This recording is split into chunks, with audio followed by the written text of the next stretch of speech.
So is there life after death? Not that I've seen. I should be thankful. Oblivion is the best I could hope for. I strangled my lover. I shot my own father with a crossbow. I betrayed my queen. You didn't? I did, and I'd do it again now that I've seen what I've seen. I chose my fate. The people of King's Landing did not. I can't justify what happened. I won't try. But the war is over now. Is it? When you heard her talking to her soldiers, did she sound like someone who's done fighting? She liberated the people of Slavers Bay. She liberated the people of King's Landing. And she'll go on liberating until the people of the world are free. And she rules them all. And you've been by her side, counseling her. Until today. Until today. Varys was right. I was wrong. It was vanity to think I could guide her. Our queen's nature is fire and blood. You think our house words are stamped on our bodies when we're born, and that's who we are? She's not her father, no more than your Tywin Lannister. My father was an evil man. My sister was an evil woman. Pile up all the bodies of all the people they ever killed. There still won't be half as many as our beautiful queen slaughtered in a single day. Since you left her no choice. The moment the gates fell, the battle was over. She saw her friend beheaded. She saw her dragon shot out of the sky. And she burned down a city for it. Ah, it's easy to judge when you're standing far from the battlefield. Would you have done it? What? You've been up there, on a dragon's back. You've had that power. Would you have burned the city down? I don't know. Yes, you do. You won't say because you don't want to betray her. But you know. Does it matter what I do? It matters more than anything. When she murdered the slavers of Astapor, I'm sure no one but the slavers complained. After all, they were evil men. When she crucified hundreds of Myronese nobles, who could argue they were evil men? The Dothraki Carls she burned alive. They would have done worse to her. Everywhere she goes, evil men die, and we cheer her for it. And she grows more powerful and more sure that she is good and right. She believes her destiny is to build a better world for everyone. If you believed that, if you truly believed it, wouldn't you kill whoever stood between you and paradise?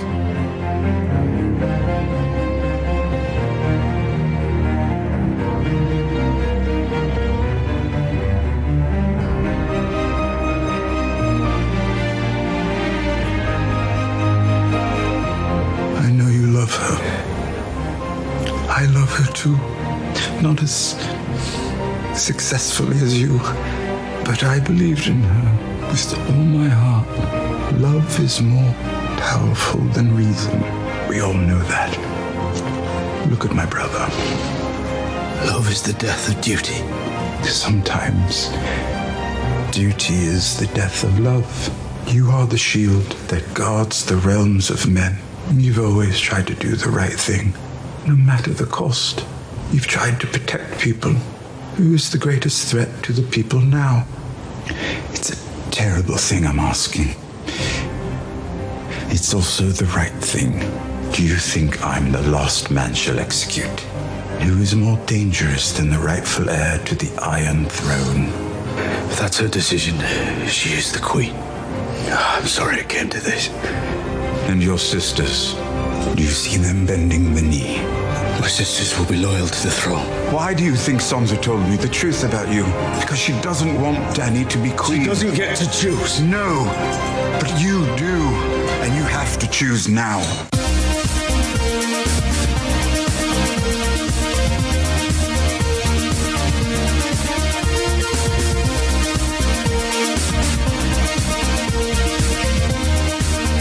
Hey guys, welcome back to another episode of Midnight Double Feature. This is a special feature episode. We are closing out our Game of Thrones series. This is episode 3 of 3.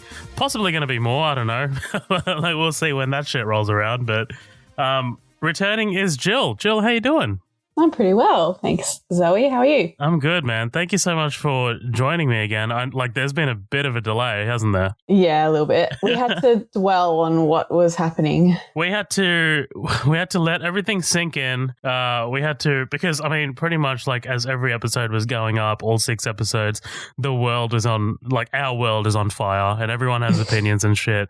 Exactly. So we're like, let's just let everything simmer down, and then we'll just gather our thoughts. You gotta let yourself have your own opinions. Like you gotta go through the got to be anger, you got to grieve, and all that kind of stuff. Yeah, you got to go through the cycle. Yeah.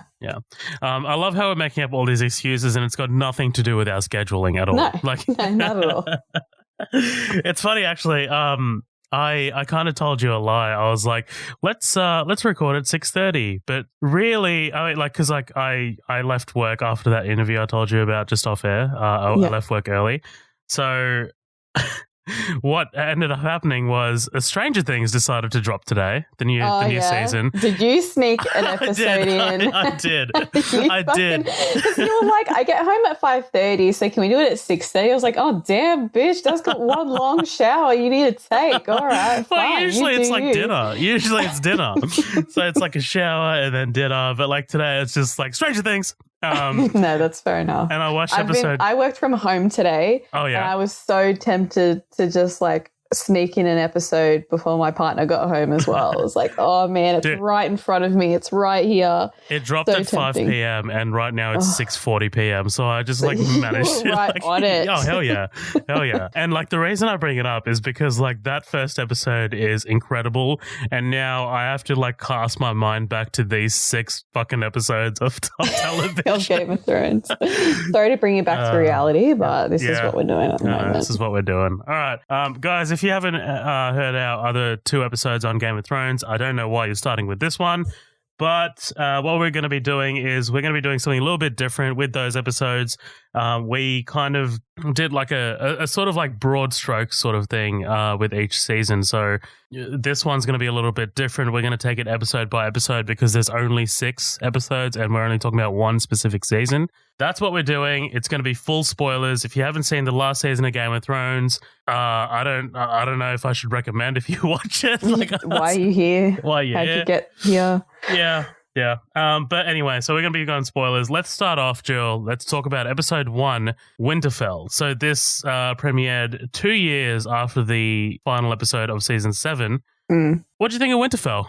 I mean, I feel like this episode. Well, actually, let's okay. Hold on. Let's before we do actually get into the 6 right individually. Let's talk about season 8 as a whole, right? Because are we going to do that now? Are we? Do you want to? I mean, like, is that probably the best way to go? Do it. Sure. All right. So give me your thoughts of season 8 as a whole, just so we get where you are with this. I guess, we can have a little bit of a delve into episode as a whole now and at the end. I suppose going into it, I was still obviously, I know a lot of people didn't really like the last 2 seasons of Game of Thrones, the last like 6 and definitely 7. A lot of people were a bit skeptical on the storyline, D&D taking over and all that kind of stuff as well. I quite enjoyed season 7. I didn't mind the quicker pace of the show. It was I will admit it was getting to a different, like the stories were getting a little bit different. It was becoming a bit more of a different genre, I suppose, as well. But you kind of felt like it was all leading up to something. So the hype was definitely there, I feel like, for myself. And I was really looking forward to it. And I think that's how most people really felt, was that they have hyped this show up so much and they've obviously got something planned to blow up in our face kind of thing. And I am one of those people that was a bit underwhelmed with the season 8 finale season. I felt like it just was lazy. They put a lot of money into blowing things up.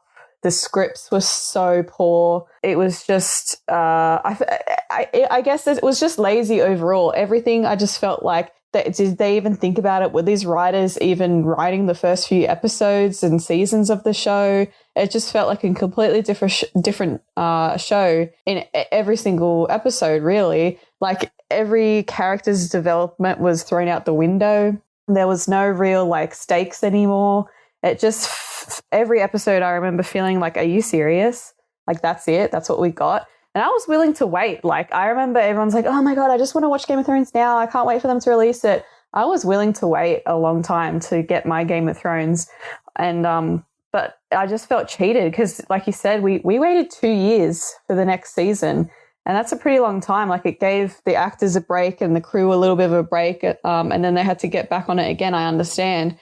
But I just felt like take another break, take another year break if it meant that this season would have been more tighter, I feel like. So, yeah, I was a bit underwhelmed with this whole season. What about you? Yeah, so, I mean, you know, you saw all the activities that was happening in the after party, right? Like, in the after party, I was like posting every like single day. I was just like, let's talk Game of Thrones because it's nearly here. You know, the final season is right around the corner. So look, I was obviously stoked for season 8. I like season 7. Like, I think you hit the nail on the head. Like, a lot of people did have some issues with season 7, but nothing as dramatic as season 8. Like, you did hear like that specific episode Beyond the Wall where, you know, you get that group of misfits just traveling beyond the wall and no one really dies except Thoros of Myr, right? These random extras that were thrown in the mix. Right. So but I feel like season 7 had some great moments. Like, I actually really liked that episode. Like, I know a lot of people, me too, like I said, didn't really like season 7, but that for me was like a great episode because it was like, it was tense. You finally have like a purpose. Like, each one of those people had a purpose to be there. There was actually a reason why all of them were there. I felt like justified. And it was kind of like, finally, it was the moment where Dany had to sacrifice something. And then she had to see why people were so hung up about these White Walkers. And then, I don't know, there was actual like character, there was purpose. I really liked the episode, and there was action. Yeah. Right. Like it definitely, like, there was reasons for things to be happening, right? Like, that's the big thing. I mean, like, season 7 as a whole I thought it was great. Like, it had fucking The Spoils of War, which I think is one of the greatest episodes ever. Like, that episode is just fantastic. So when season 8 rolled around, I was obviously stoked. Everyone was stoked. I mean, like, it's Game of Thrones. It's the final, right? Like, been waiting 9 fucking years for this shit.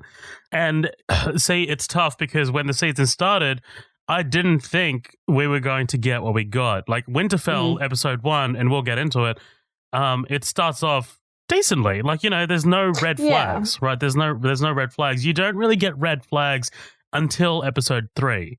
And that's when you're like, oh, there might be something wrong here. Like, you know, because it still felt like a lead up. Exactly. Like, it felt like a build up, and everything after that kind of felt sort of like inconsequential. Everything felt a little rushed. I think the word is rushed. It felt like, and knowing what we know behind the scenes, D&D, that's David Benioff and Debbie Weiss, they were given the keys to Star Wars, essentially.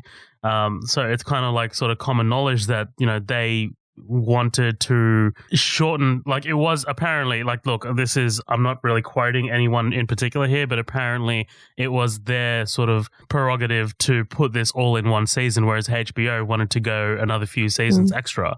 And I think that would have absolutely benefited, because you could easily fit so many things that happened in season 8 over a few more seasons.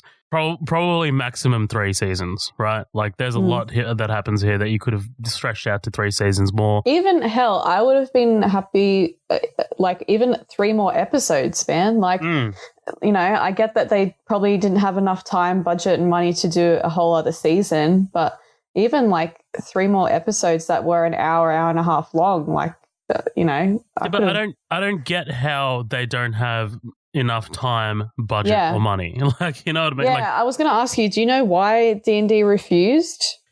I'm thinking it's because they're very keen to move on to Star Wars. Like, that's what I keep reading. That's what keeps coming up. And maybe everyone's just keen to move on as well. Like, the actors are getting a bit older. Like, everyone's kind of like, maybe for them, it felt like it was time to move on before it went too... Right. And look, probably a lot of this podcast episode is going to sound like we're probably bitching, but we'll try and have our points. Right. We'll have our measured points. Like, I mean, look, neither of us are that emotional about it now because we're so many weeks removed from the finale. So, I mean, look, man, like, here's one thing that you can say about it. The production is fucking beautiful. Like, the people who put the work, like the crew, like behind the scenes and the camera and stuff. Did you ever watch that documentary that premiered on HBO after? I have to admit, I watched half of it. Okay. Because I didn't realize it was 2 hours long. And I didn't time myself properly. Yeah. And then I was one of those people. So in Australia, you can't get HBO very easily. And I was one of those people that just signed up to Foxtel. Me too. I've still got it. Yeah, I've still got it. And then I watched Barry and Big Little Lies and other TV shows, and I got distracted. And Me too, because like it's like, okay, I keep saying it. It's like HBO kind of knew, and they had Chernobyl like locked and loaded, ready to go. Chernobyl, yeah. So it's like, man, the finale's not good. We got to get this shit ready to go. Yeah. But yeah, like I do applaud the production of this. Like, I mean, Miguel did a really great job. Miguel did do a good job, and we'll talk about episodes 3 and 5, which is the ones that he directed. Like this is still this. If you take all the other seasons out of it, this is still nothing that we've seen on television before. Like this still sets a precedent, and look, I have to applaud him for that. But anyway, look, that's neither here nor there. Let's get into it. Let's talk episode 1, Winterfell. All right, so give me your thoughts on Winterfell. I guess in comparison to the rest of the episodes, I actually didn't mind this episode. It was kind of like, a homecoming episode where finally it's taken us 9 years and these people have finally met all together. We've got Jorah meeting Sam and that interaction, and we've got all these people now meeting. Jon meets Bran. Reunites with Bran again, and all of his sisters, and then all of Winterfell. And so you do kind of get a sense of like a homecoming kind of vibe. And you also see, at the end, we see Jaime, leaving Cersei and trying to fight the good fight and coming to Winterfell. So I didn't mind it. I kind of liked that sense of camaraderie. It just felt like, I don't know, I guess not as high stakes, but it was a nice feeling seeing all these characters that we've known for so long come together. And you still had a bit of a sense of, I guess, mystery, because it was like Sansa didn't really welcome Dany very well. And so you kind of were expecting, Arya and Sansa now are very tight, and Bran are a very tight unit.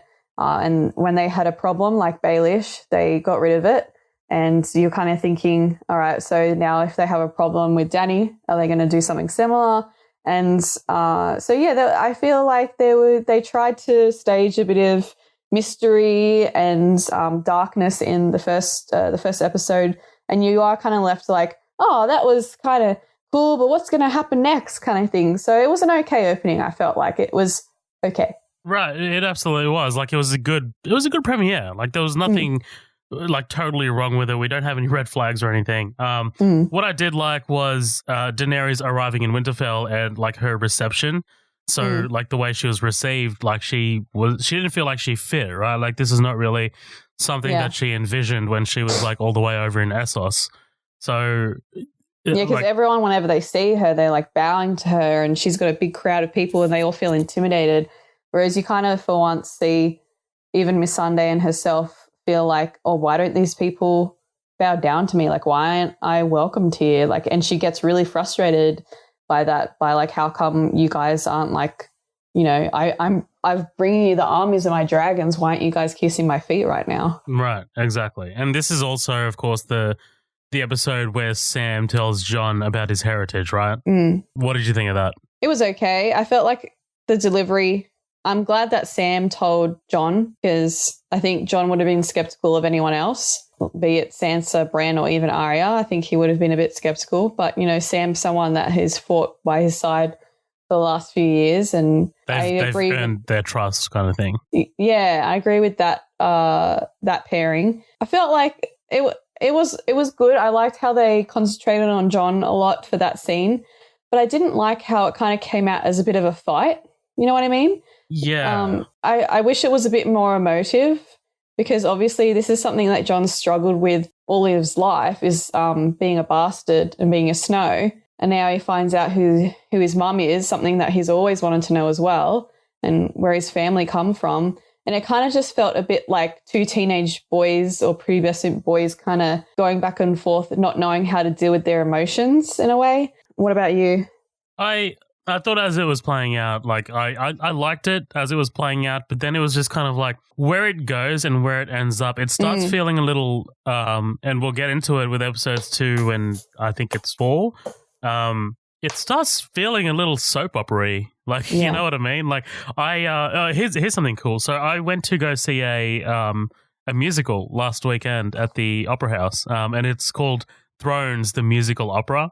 Oh, so right. it's dude, you got to check it out. I know you're not here in Sydney, but like it's fucking you need to make the trip up. It's awesome. Okay, sick. So what it is, it's like a 2-hour sort of musical, and it's just a parody. But like they point out all the flaws and shit in a humorous way. And man, like they play on like John's like I don't want it. Like his fucking accent and shit. Like they play on it so much. But like when you hear the story of like John being told about his heritage and then him telling Danny and then them like Danny swearing that John kept it a secret and then John goes and tells Sansa and Arya and Bran, like it just seems so daytime TV shit. Yeah. Like, you know what I mean? Like it just yeah, I don't know. Initially, I liked this moment between Sam and John because I think both of these actors are fantastic. So, yes. Like, I really like it in this episode as it's playing out, but where it goes and where it ends up. And honestly, how much impact it has towards the end of the show, like, it doesn't really have that much of an impact. Like, I mean, sure, it factors into the payoff. Yeah, it must factor into Daenerys' decision to do what she does later. It must. But it's still... Yeah, and like the fact that, you know, the reveal to the audience was so big.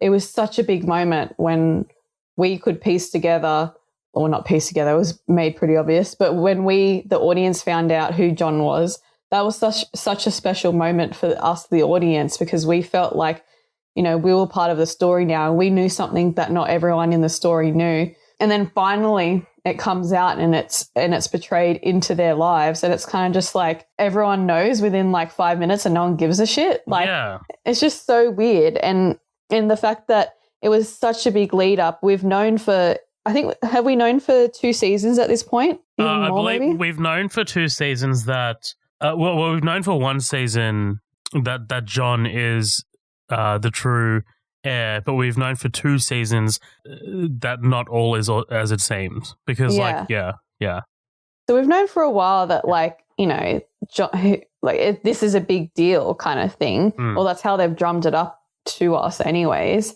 And yeah, I definitely feel like, as does everyone, I'm sure, that the payoff was kind of like, you know, questionable. And I think, because I remember when John tells Danny, you're kind of like, why the hell did he do that? Now she's going to kill him and blah, blah, blah. And there was just no motive, like, to anything that was happening. It was like, okay, so Sam told John. Now what's John going to do with it? Is he going to...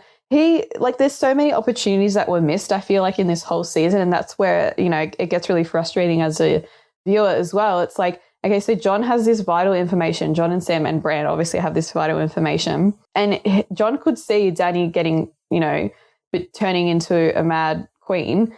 And he could see that she was getting a bit destructive and a bit aggressive with her ruling.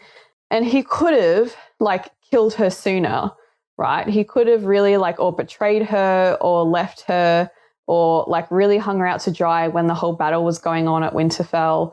Something epic could have happened then with their relationship. Or Dany could have done the same when she found out, you know.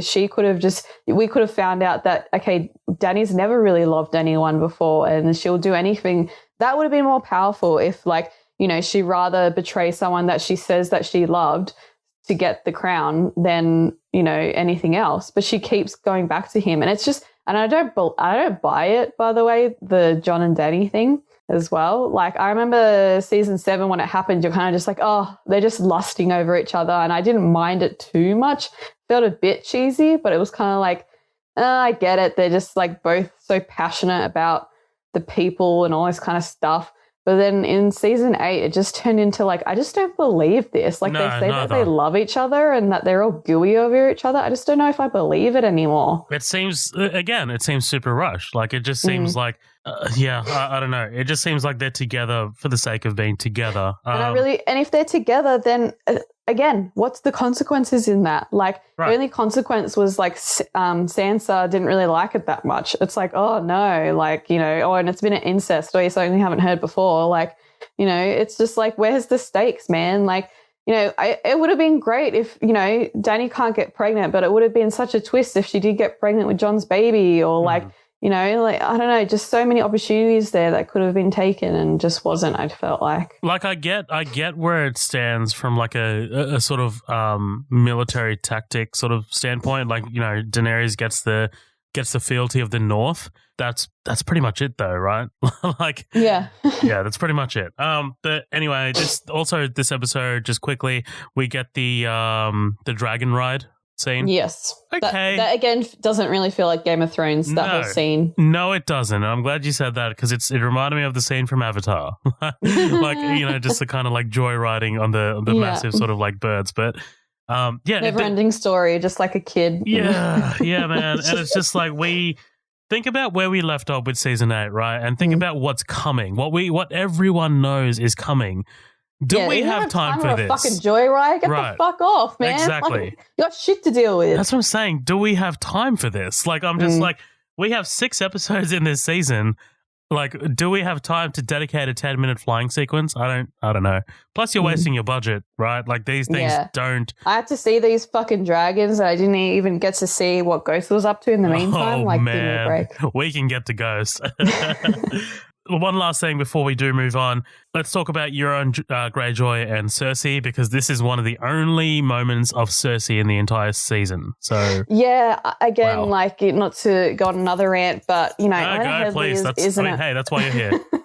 Lena Headey is an amazing actress, and this season, like, it's like the actress got sick or something. Like, what happened? Like, you know, when you see, like, you're watching a show like Friends or Will and Grace or something, and someone's pregnant, and so they have to like slot in, like, I don't know, like cushions and shit like that, or they're always sitting down and shit like that, or whatever else. Felt like it was like, what happened to Lena Headey? Why is she only doing like not that much when her like amazing talent can do so much more than this? Like, the first few episodes she was kind of walking around and talking, but the rest was just like staring out a window for the most of it. But yeah, this is when we do still see her try to be a bit tactical while she still is with Euron. I guess her motivation was because she knew she was pregnant. If all went well, she could claim that it was Euron's, and that would help with the armies.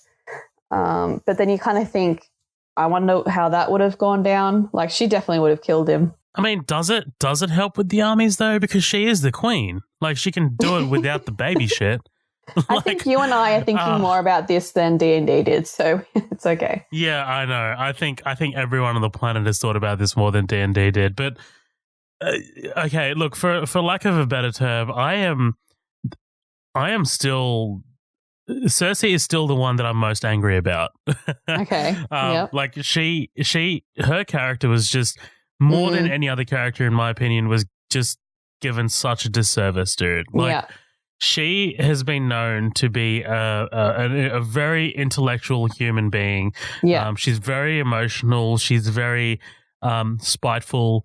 And I didn't really get much of that in this. Like, especially in this, like, I'm sorry, I'm moving on from the first episode, but like, if you go on through the rest of the season, it feels so inconsequential and it feels so lazy. And Lena Headey has come out and said, I did not like this. Right, I did not like what happened with my character. So, yeah, I don't know, man. And then you've got like the whole, like, you know, Euron's trying to seduce her and she's like, oh, I'm my own woman. I don't need you. And then she just like immediately reneges on that. I know, like literally immediately. She's like, oh, you know what? Yeah.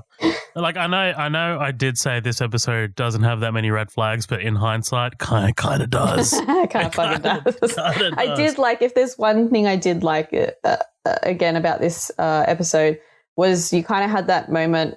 So Theon finally sees Yara and rescues her.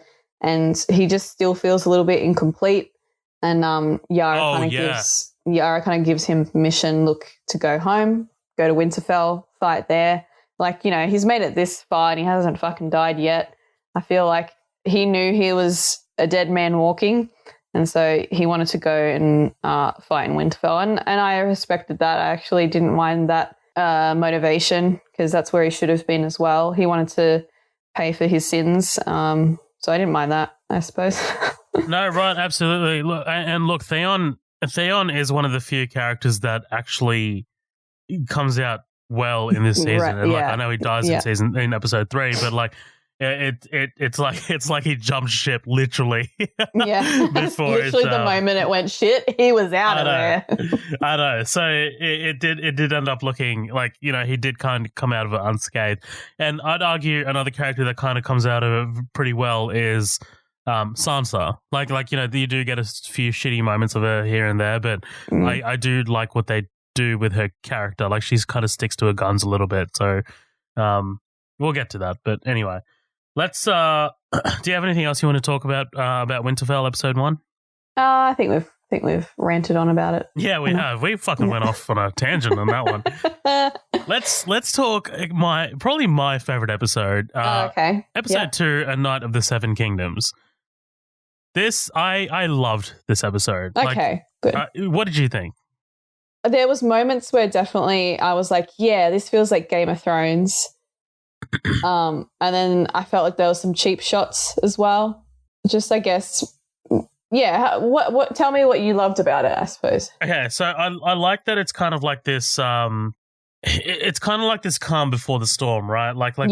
we get this like, because everyone knows, even the characters know, the audience knows what's coming next. Like, we all know that, and like it does set that up towards the end there, but just some of the payoffs. So like, because Daenerys and Sansa, like, it starts off with Jaime like coming to Winterfell, and you kind of get like Jaime's sort of like mini trial there, right? And I love that the person that stands up for him, were it not for Brienne, Jaime would be dead. Like, I love that kind of like, this is all like, by the way, the biggest thing about this episode is Jaime and Brienne. Like that's what makes me smile about this episode. And there's more of it towards the end of the episode when she gets knighted. And I'm going to look at it just without what happens with Jaime and Brienne later. After, yeah, yeah. Okay. Let's look at it like kind of like in isolation, right? Yeah. But yeah, like Brienne vouches for him, and I like that, because it's just like, hey man, he saved you from a bear. Yeah. And like pretty much everything they went through. Yeah.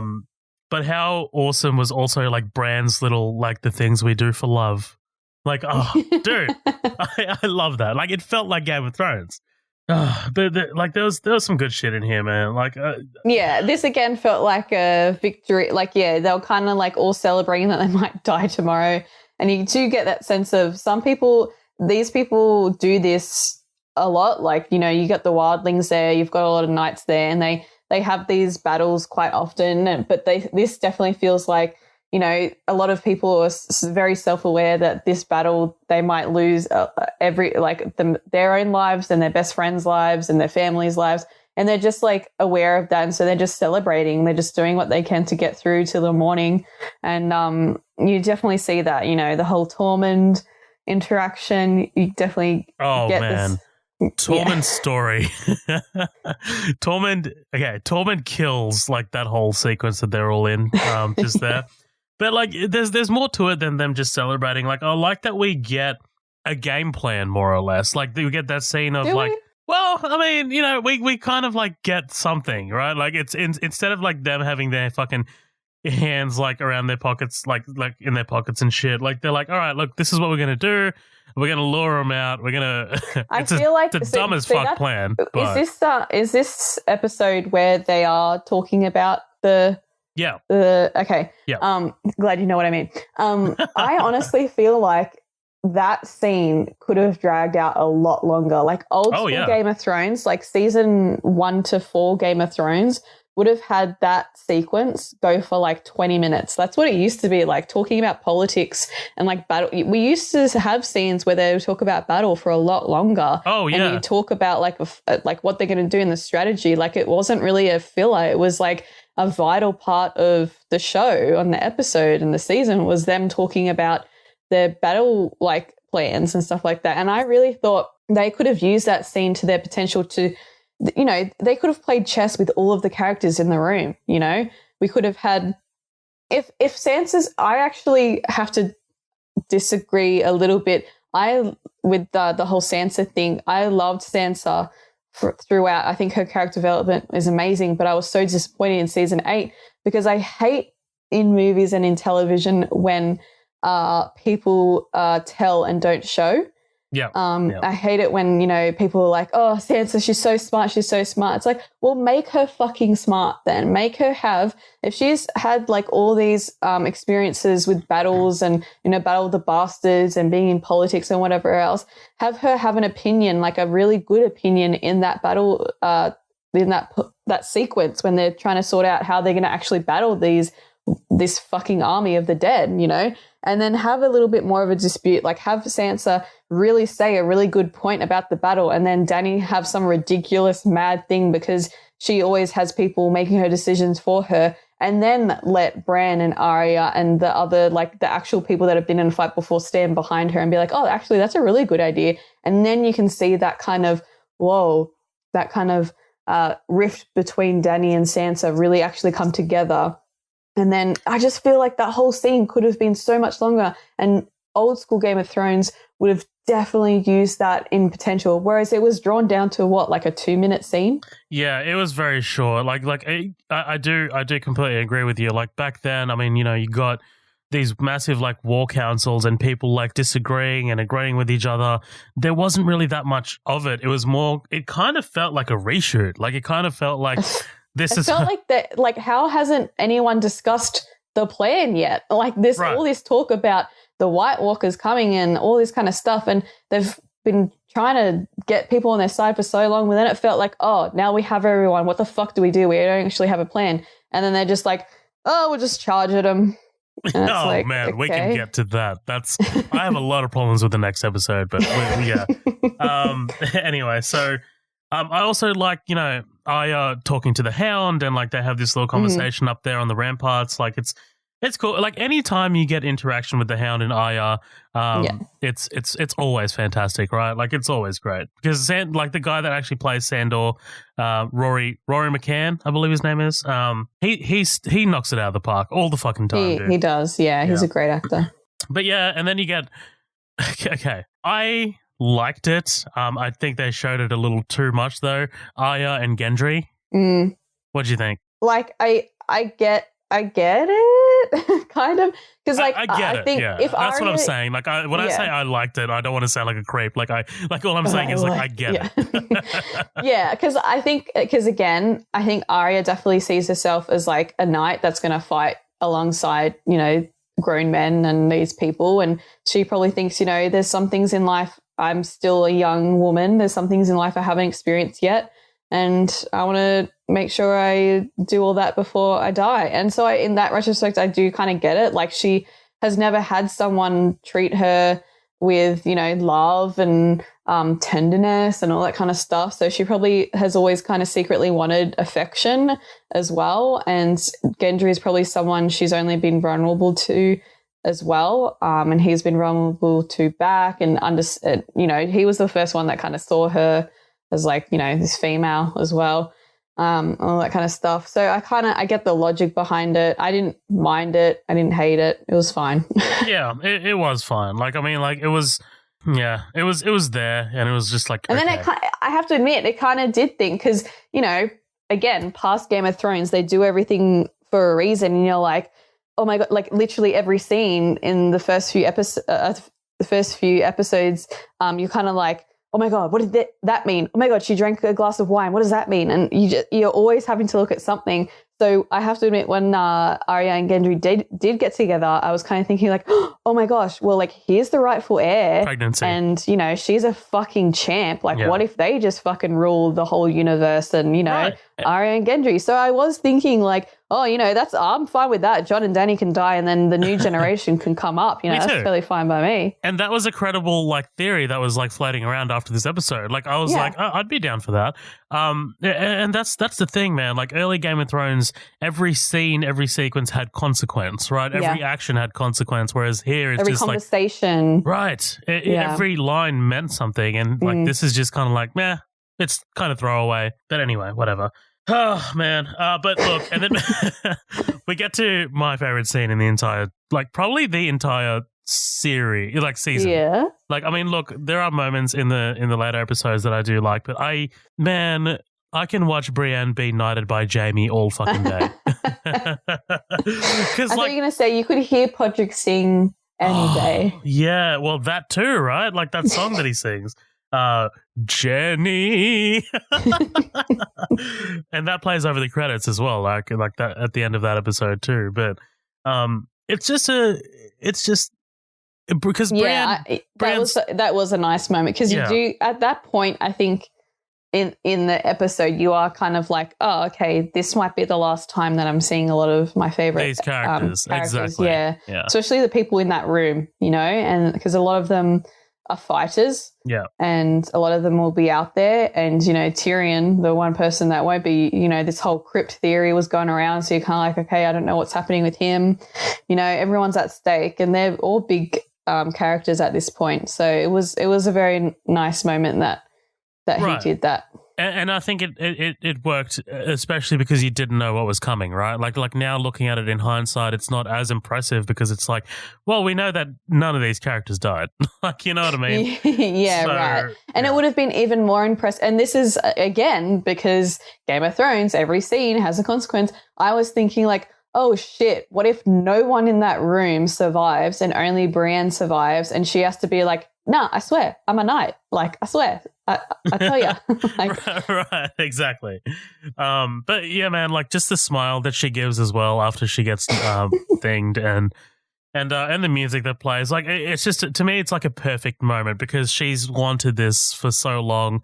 Yeah.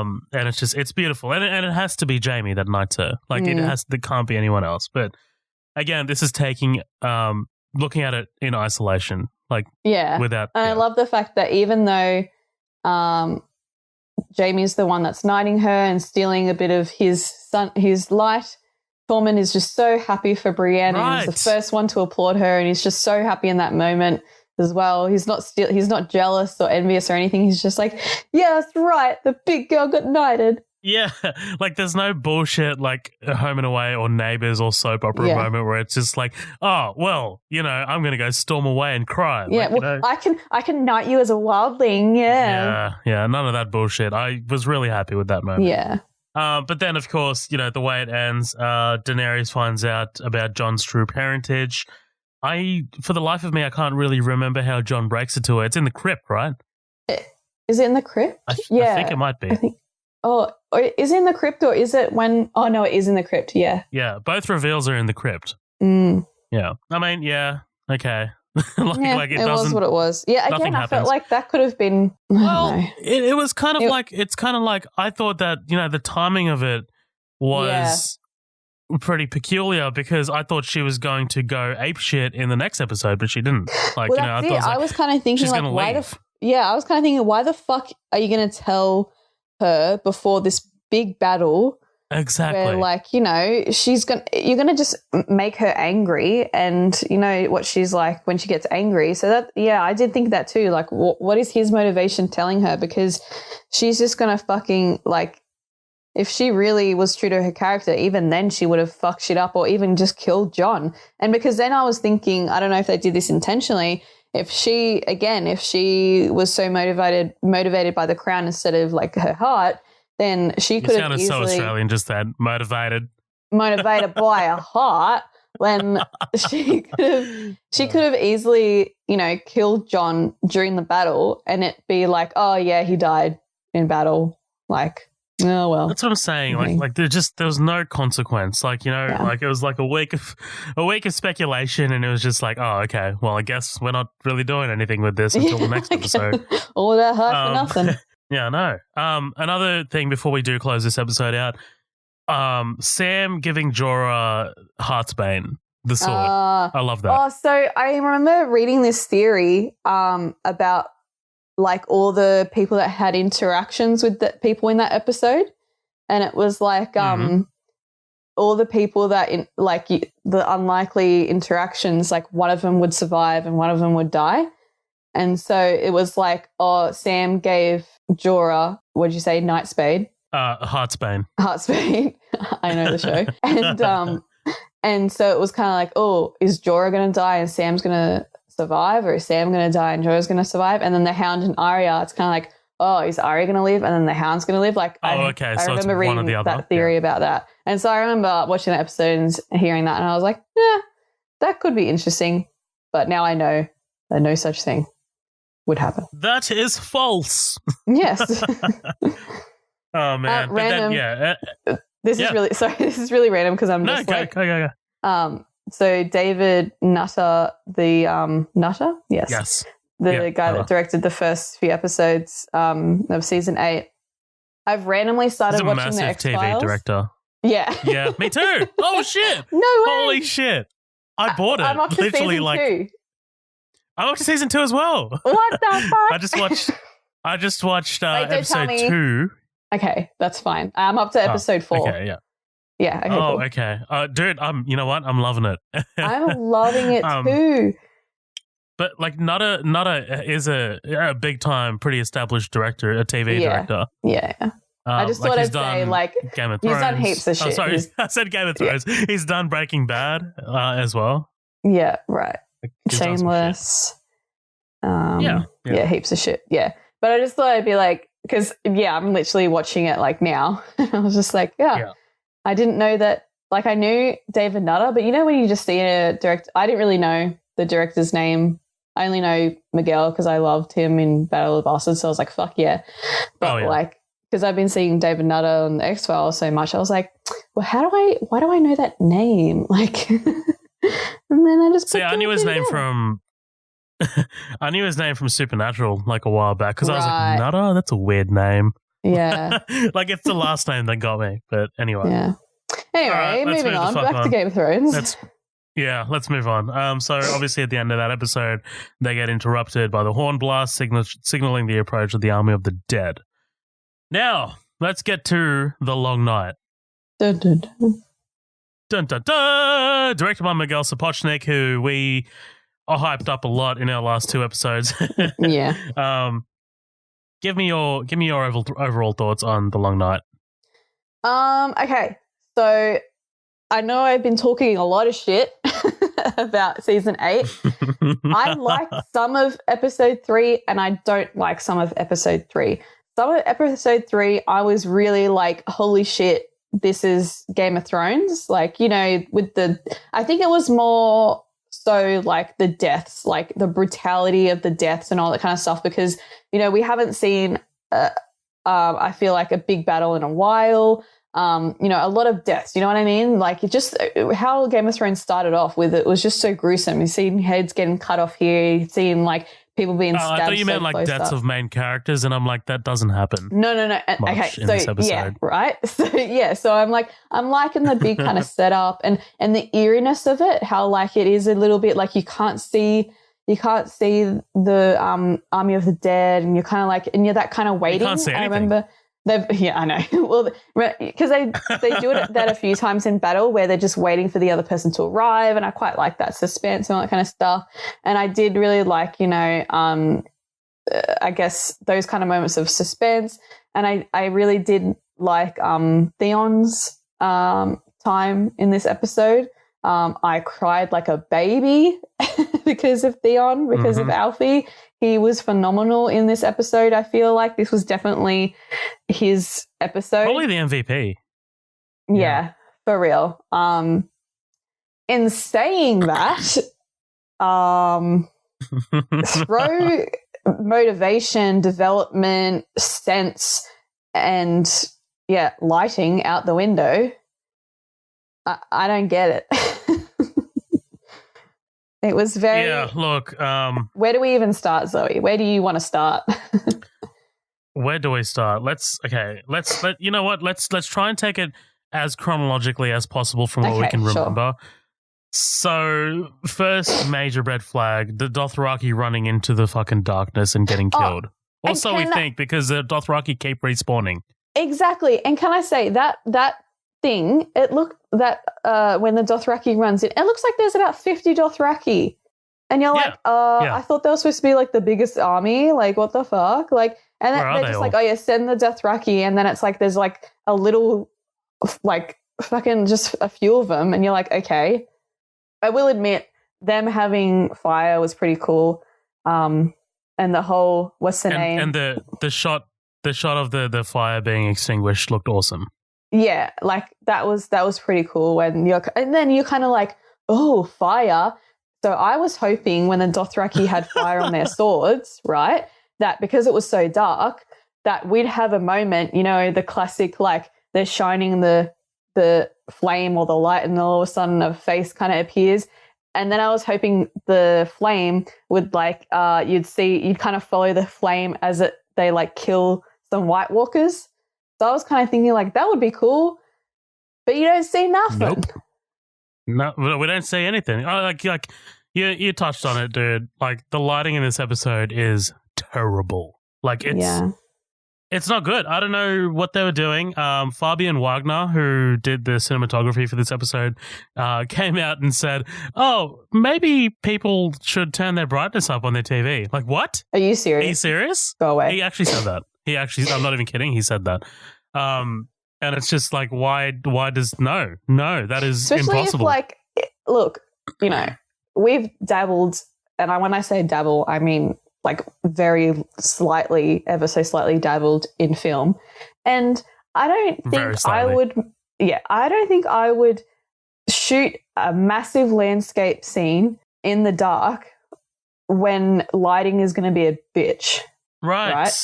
You'd probably do it in like a set or something, you would think. Yeah, you'd shoot it in a set. I mean, like, I know that they wanted to use like natural lighting. Like, I know that was a big thing. What? Plus, like, no.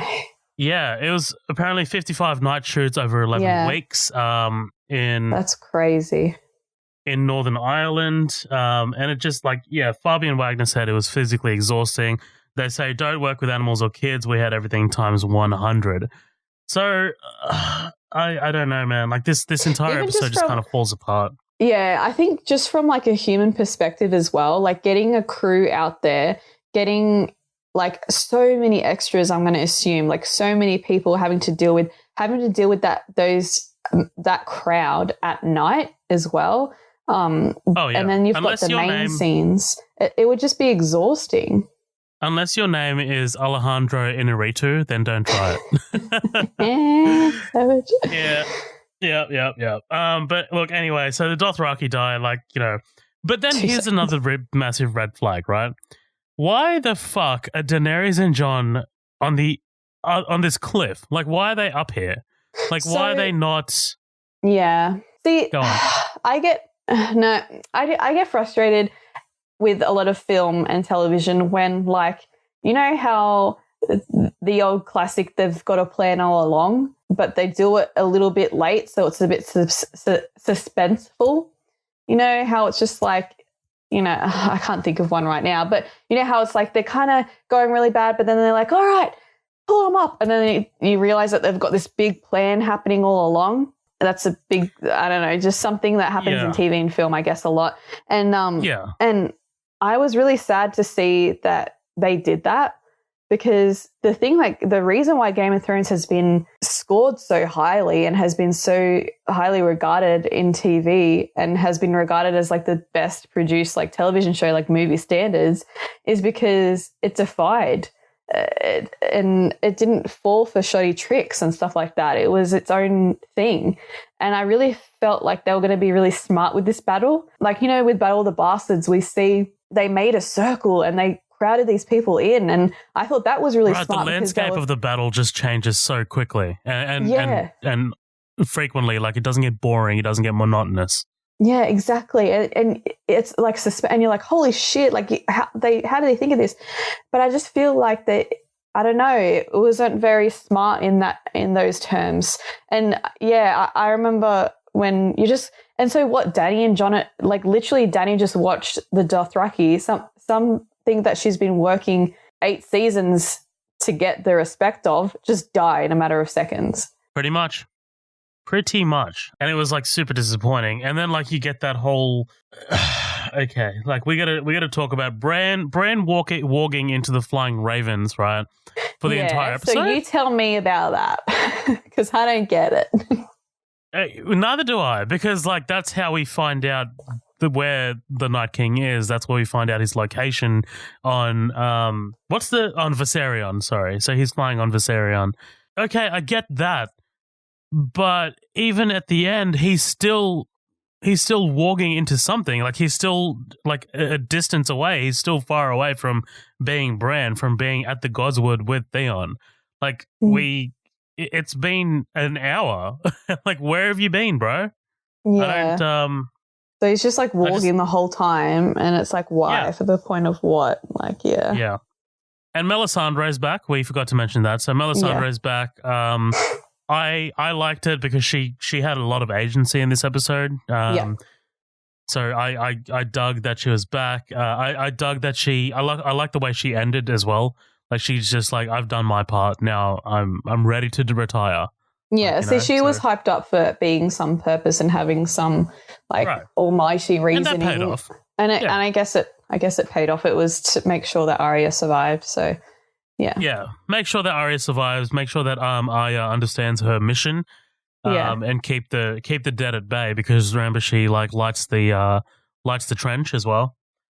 You want to talk about the trench? So these whites are standing. This is one of my massive. I remember saying this out loud during the episode. The whites are standing outside of the lit trench, right? And they're just standing there waiting for, I guess, the Night King's orders or whatever. And in the background, you see Daenerys on Drogon torching whites in the background. Here's the thing. Wouldn't you torch the ones closest to the castle first? Yeah. I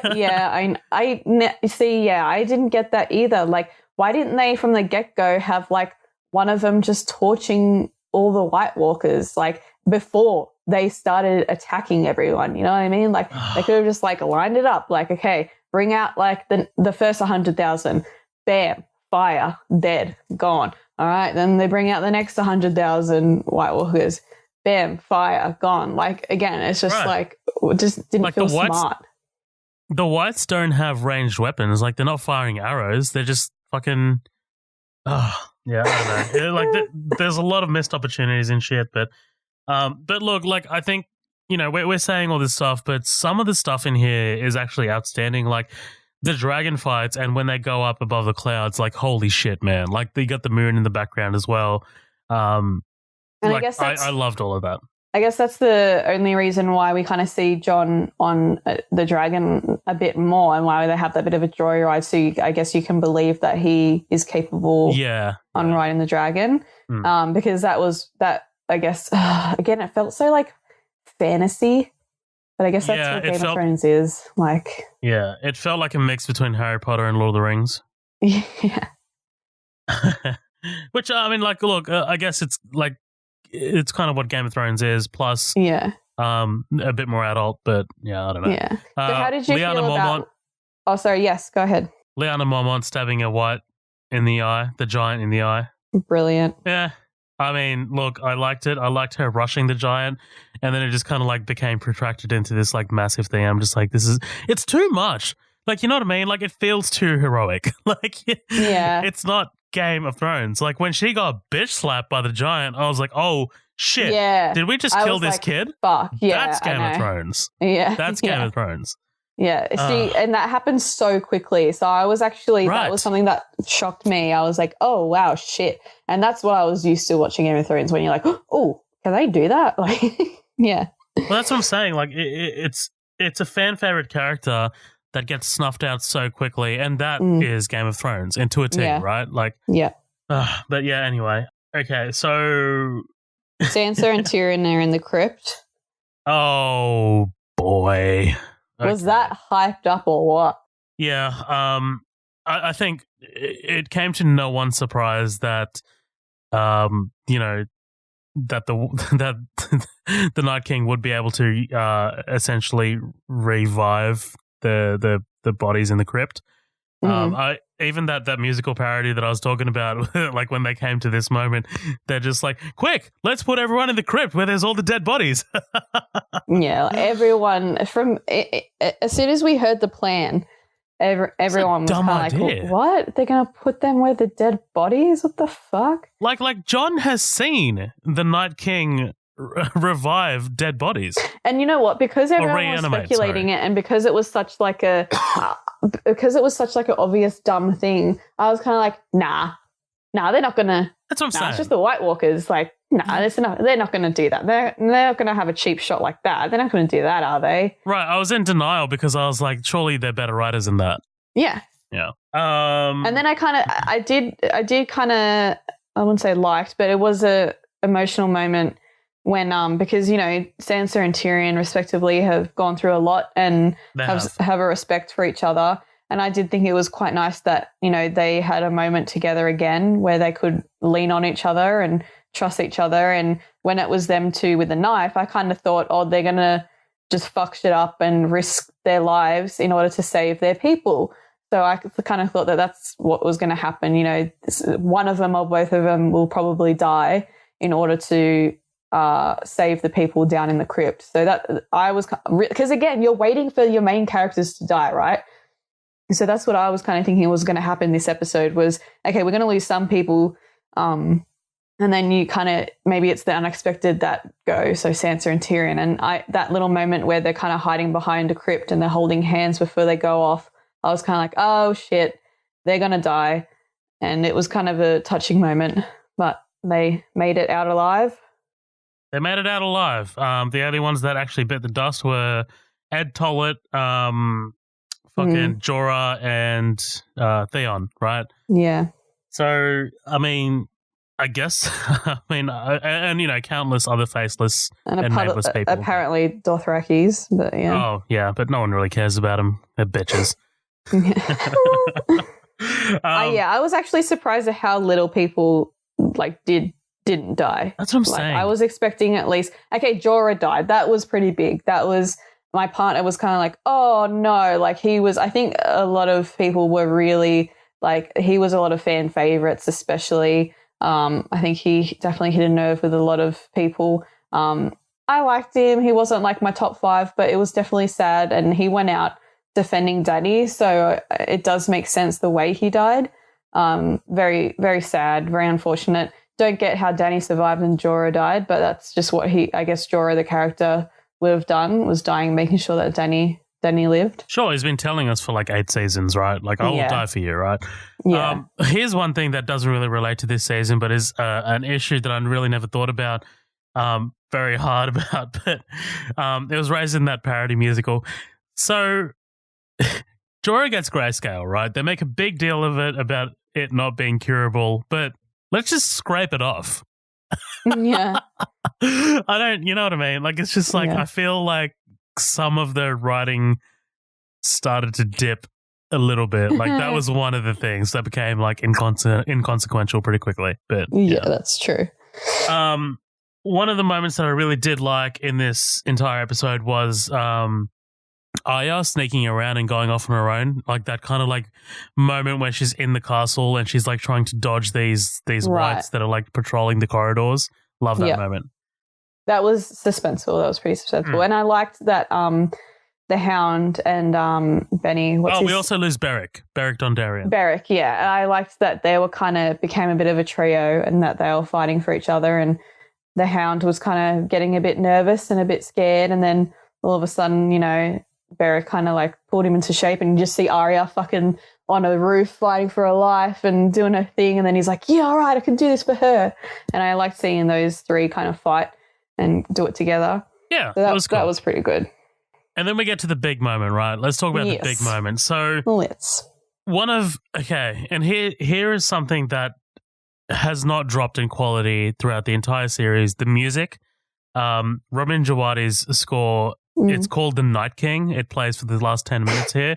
Man, I downloaded this and I just listened to this for like a week. It is so good, dude. Like the piano, and then at the end when you've got Aya making that leap of faith, and you've got the violin starting to come into it, it's awesome. Yeah. What did you think about this entire sort of like Night King death? So in the moment, it felt very. So first of all, we've got Theon dying, and I was blubbering, like honestly blubbering. I started sweating even. I remember I had a blanket over me, then all of a sudden my like glasses fogged up and I was like sweating and I was like, oh my God. So it was quite emotional. And then, yeah, you see Arya. So that was, I think because I was at such a like sad low point, and then you see Arya come in, who's again someone you've seen from the beginning, and get her revenge. You were kind of like, fuck yeah. Yes, she did it. And it was relatively smart. You think in the moment, like she's using her left hand, and then she just drops that knife. That moment where you realize, oh shit, she actually has a plan. Like she hasn't just run in there thinking she'll just stab the Night King. Like she actually has a plan going in here. And we've actually seen her do this before, like when she's fighting Brienne, like play fighting with Brienne. Training together, you've actually seen Arya do this trick before where she fakes with her left and then jumps the knife to the right and then goes to lunge. Yeah. So you've kind of seen this before, which I thought was kind of cool. And then, yeah, obviously the shattering. And I think it was pretty nice, the fact that it wasn't Jon, because you expect it to be Jon. I actually liked that it wasn't Jon. And I like the fact because, you know, we've seen Arya for training for like so long to be this assassin, and we haven't seen her really had a big kill since the Freys. So it was good to see her kill another big kill again. But in saying that, I do agree with the whole, you know, the White Walkers and the Night King. You know, this whole army was hyped up to be this incredibly like big and powerful and like you could not touch them, you know. It's such a big, powerful army, and then this girl can kill them, you know. So it's like, oh, I guess the threat from whispers and from from history, it's not going to look maybe perhaps as great. However, because we know Arya and we know her assassins, for us as the audience, I guess there is a bit of satisfaction there. But I don't know. I'm kind of on both sides. Like in the moment, I really liked it because, you know, I've always really liked Arya and I thought she was a great character. And I like the fact that, you know, she had a reason. There was a reason why she was a fighter all along. That was her purpose, was to kill the Night King. And I thought, oh, wow, she's the one that's killed the Night King. She's going to be regarded so high. She's going to be this big knight and this big like assassin, and she's going to get like all this respect, and Jon's going to love her and everything like that. And I liked the fact, like I said, that they didn't just have it like a battle out between Jon as well. So yeah, there's bits that I liked about it, and I understand why they chose Arya, but also it can come across as a bit lazy writing at the same time, because I remember, wasn't there some interview with D&D and they were just like, oh, we just thought, you know, Arya would be a good pick to kill the Night King. And it's like, is that really your reasoning, just because you're like, oh, we wanted her to do something? Like, yeah, surely something you thought to that more effect. about it. Yeah. Yeah, I mean, look, when I first saw it, I was wrapped up in it. Like the music had me. Yeah. Because it's the music that pulled you in initially, right? Like it seriously is. And you're just sitting there, like, you know, it's the last 10 minutes of the episode, and you're like, fuck, what's going to happen? What's going to happen? Literally, like, the Night King is rounding the corner. He's walking towards Bran. Bran looks up, and then you kind of like get, you know, one of the Night King's generals, like his hair moves, and then you just get this shot of like Arya on the left in the air. Not even kidding, I have never done this before. I put both my feet up and my hands to my mouth, and I was like, whoa! Yeah. Like, it was just like, because, all right, and look, it wasn't like a good whoa.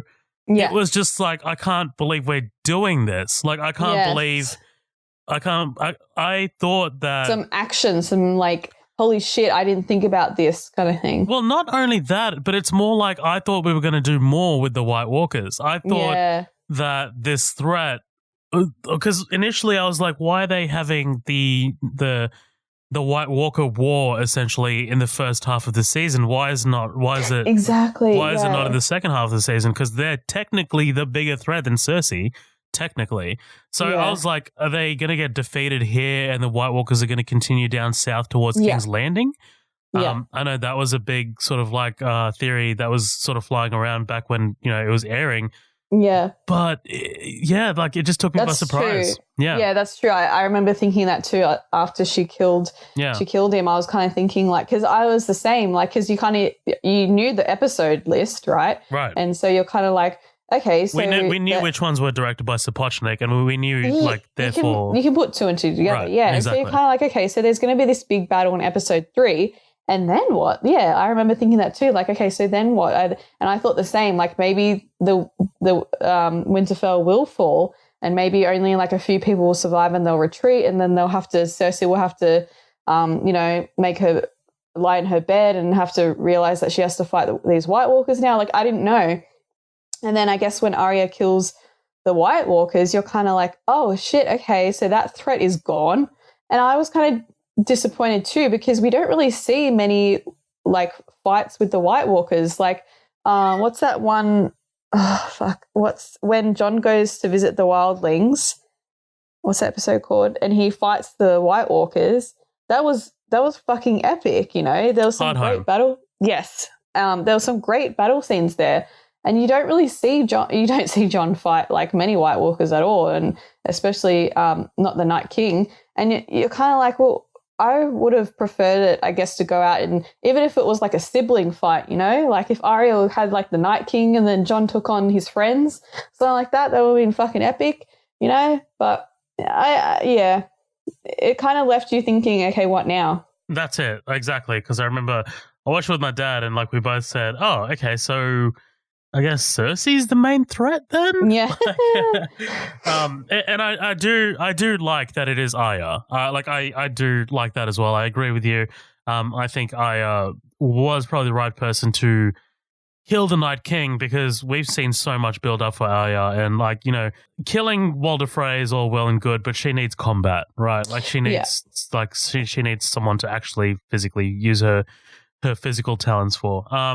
And so, sorry, just before we move on from this episode too, because this was definitely the episode where I was like, okay, Arya's going to use her magical powers and like use faces to get through to the Night King, or to even Jon, so she can help fight with him, or to Bran even. Like, I really thought, this whole, hate to say it, meme about like, she's trained all this hard to swap faces. Was it just to kill the Freys? And if so, okay, I guess that, she got her revenge for it. But I was even thinking like she was going to, again, there was this theory out there that she was going to kill Jaime and then take Jaime's face and kill Cersei. Or, she could kill someone's face and help kill the Night King, get closer with the Night King or anything like that. Like, but her powers, I guess, just weren't really utilized in this episode, let alone season. No, that's exactly it. And I remember, because I'm still annoyed about this. The Night King's generals don't do shit. Yeah, man. Like, okay, in Hardhome, Jon fights one of the generals, and it is an awesome fucking battle. So we know they're formidable. We know that they can fight.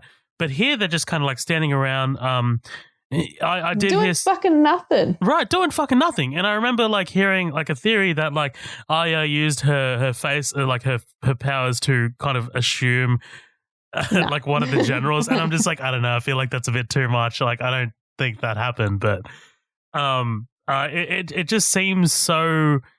That would have been fucking epic if she silently killed like one of the generals, and then you just see like a general walking up to the Night King and then just stabbing the Night King, and then you just see like this dead body on the floor or whatever, and then it's Arya again, kind of thing. Like, like they had so many options to make this a lot more better than it was. Oh, and so like with that whole picture, remember that hype with the tool that she wanted Gendry to make? Yeah, what the fuck? Remember, everyone had so many conspiracy theories about that. Like, when that picture Black came out, helicopters! everyone fucking freeze framed that and was like, oh my God, what's this going to be? Who's she going to kill with it? What's this going to happen? This conspiracy goes right to the top. Everyone hyped that up so much. And I was kind of like, yeah, it's just another cool little dagger that she used. Yeah, okay. That's pretty much it. Yeah, cool. No worries. Yeah, I don't know, man. Like that, I guess that closes out the episode. It's, I mean, overall, visually epic and stunning, and it sounds great. Like Miguel Sapochnik. Yeah, both Miguel Sapochnik and Ramin Djawadi do a great job, but I just think, like the writing was lacking, and it definitely shows. There was like no script there too. No script. Which for the whole season, but yeah. Absolutely. Let's move on to the next episode, The Last of the Starks, right? So The Last of the Starks. So this is one that I have pretty much almost forgotten entirely. Okay. Yeah. So maybe you can help me through this one. Oh, God. Okay. I know that it starts off with this mass funeral.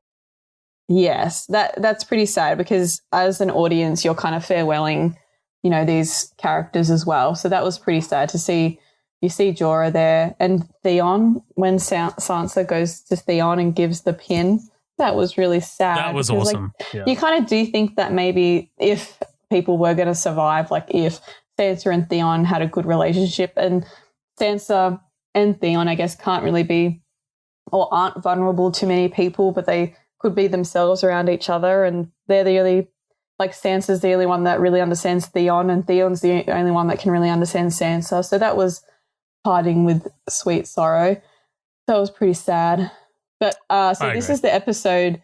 So after the funeral, this is the episode where they then start to storm to King's Landing. Right. Yes, this is the one. Okay, so this one had some weird shit happening in it, but yes, I think this was probably one of the episodes that fans were most angry about. Yeah. So where do we begin? Right. So Sansa and Daenerys have this conversation. Sansa's dressed up in this dominatrix outfit that people keep talking about. It was fucking weird. It comes out of nowhere, dude. Like, it's like, what? Yeah. Okay, all right. Essentially, they like Daenerys comes in to, I guess, mend the rift that she feels is forming between Sansa and them. But that kind of falls apart, right? Yeah, for sure. Yeah. But this is also the episode where at the God's Wood, Jon tells Sansa and Arya and Bran already knows. Bran knows, yeah. About his heritage, much to Daenerys' chagrin, and Sansa kind of like immediately tells Tyrion. Yeah. Like immediately. Well, I guess like I was trying to think of reasons as to why she did that. And I guess like, again, you think, okay, if Sansa's so smart, there must be some reason. And you kind of think, oh, it's because she wanted to plant the seed of how, exactly, of doubt and who the true heir is and all that kind of stuff as well. But I also think, Sansa she wants people to be in her guard, I suppose, and she has Tyrion left. Right. And I guess if, as a person, you're kind of like, well, if I share my secret with you, you'll respect that, this is a big secret and you'll hide, you'll respect that and therefore trust in me that it's true and that this is big and it's heavy and whatever else. And it was a big decision for her to do that, but it definitely had the consequences that she wanted. Yeah. I mean, look, again, this is like what I was talking about earlier. It seems very soap opera shit. Like, don't need it. Well, they could have found out some other way. That's what I'm saying. Like, I it's not that I don't need it. Like, it needs to be there to service the story, but it could have been executed a lot better. Yeah. Here's another thing that could have been executed a lot better. This is the episode where we get the Jaime and Brienne debacle. Yes, right. Yeah, okay, so with this whole Jaime and Brienne thing, like I agree the knighting was great and their relationship was cute, whatever. But this is definitely an element which was pandering to the audience. Don't need them to fuck. Nah. Like because I've been doing like little mini reviews with Matt on upcoming Attractions episodes as they've been airing. And I was saying, man, like I like the relationship between Jaime and Brienne in a professional standpoint. Like I like that they respect each other. Right. They know what they're capable of. They've saved each other's lives multiple times.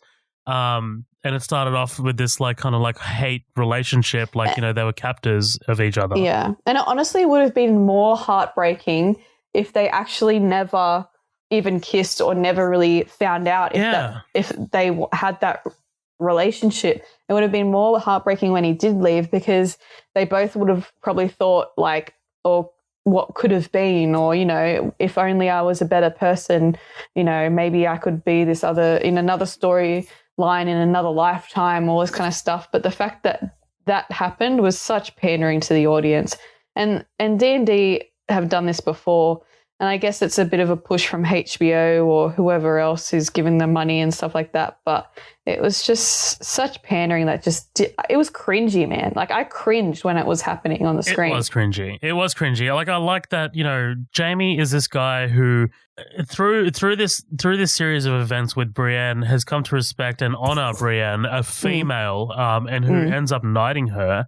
Like, that is enough. Like, you know what I mean? Exactly. Like, that is more powerful than a sexual encounter. 100%. I totally agree with you. Like, the fact that he can respect a woman and not see her as, you know, an object or a sexual object is growth in itself. They didn't have to include a sexual relationship at all. No, they just didn't. Felt cheap. And they definitely didn't need to do Brienne crying over him leaving. Oh my God.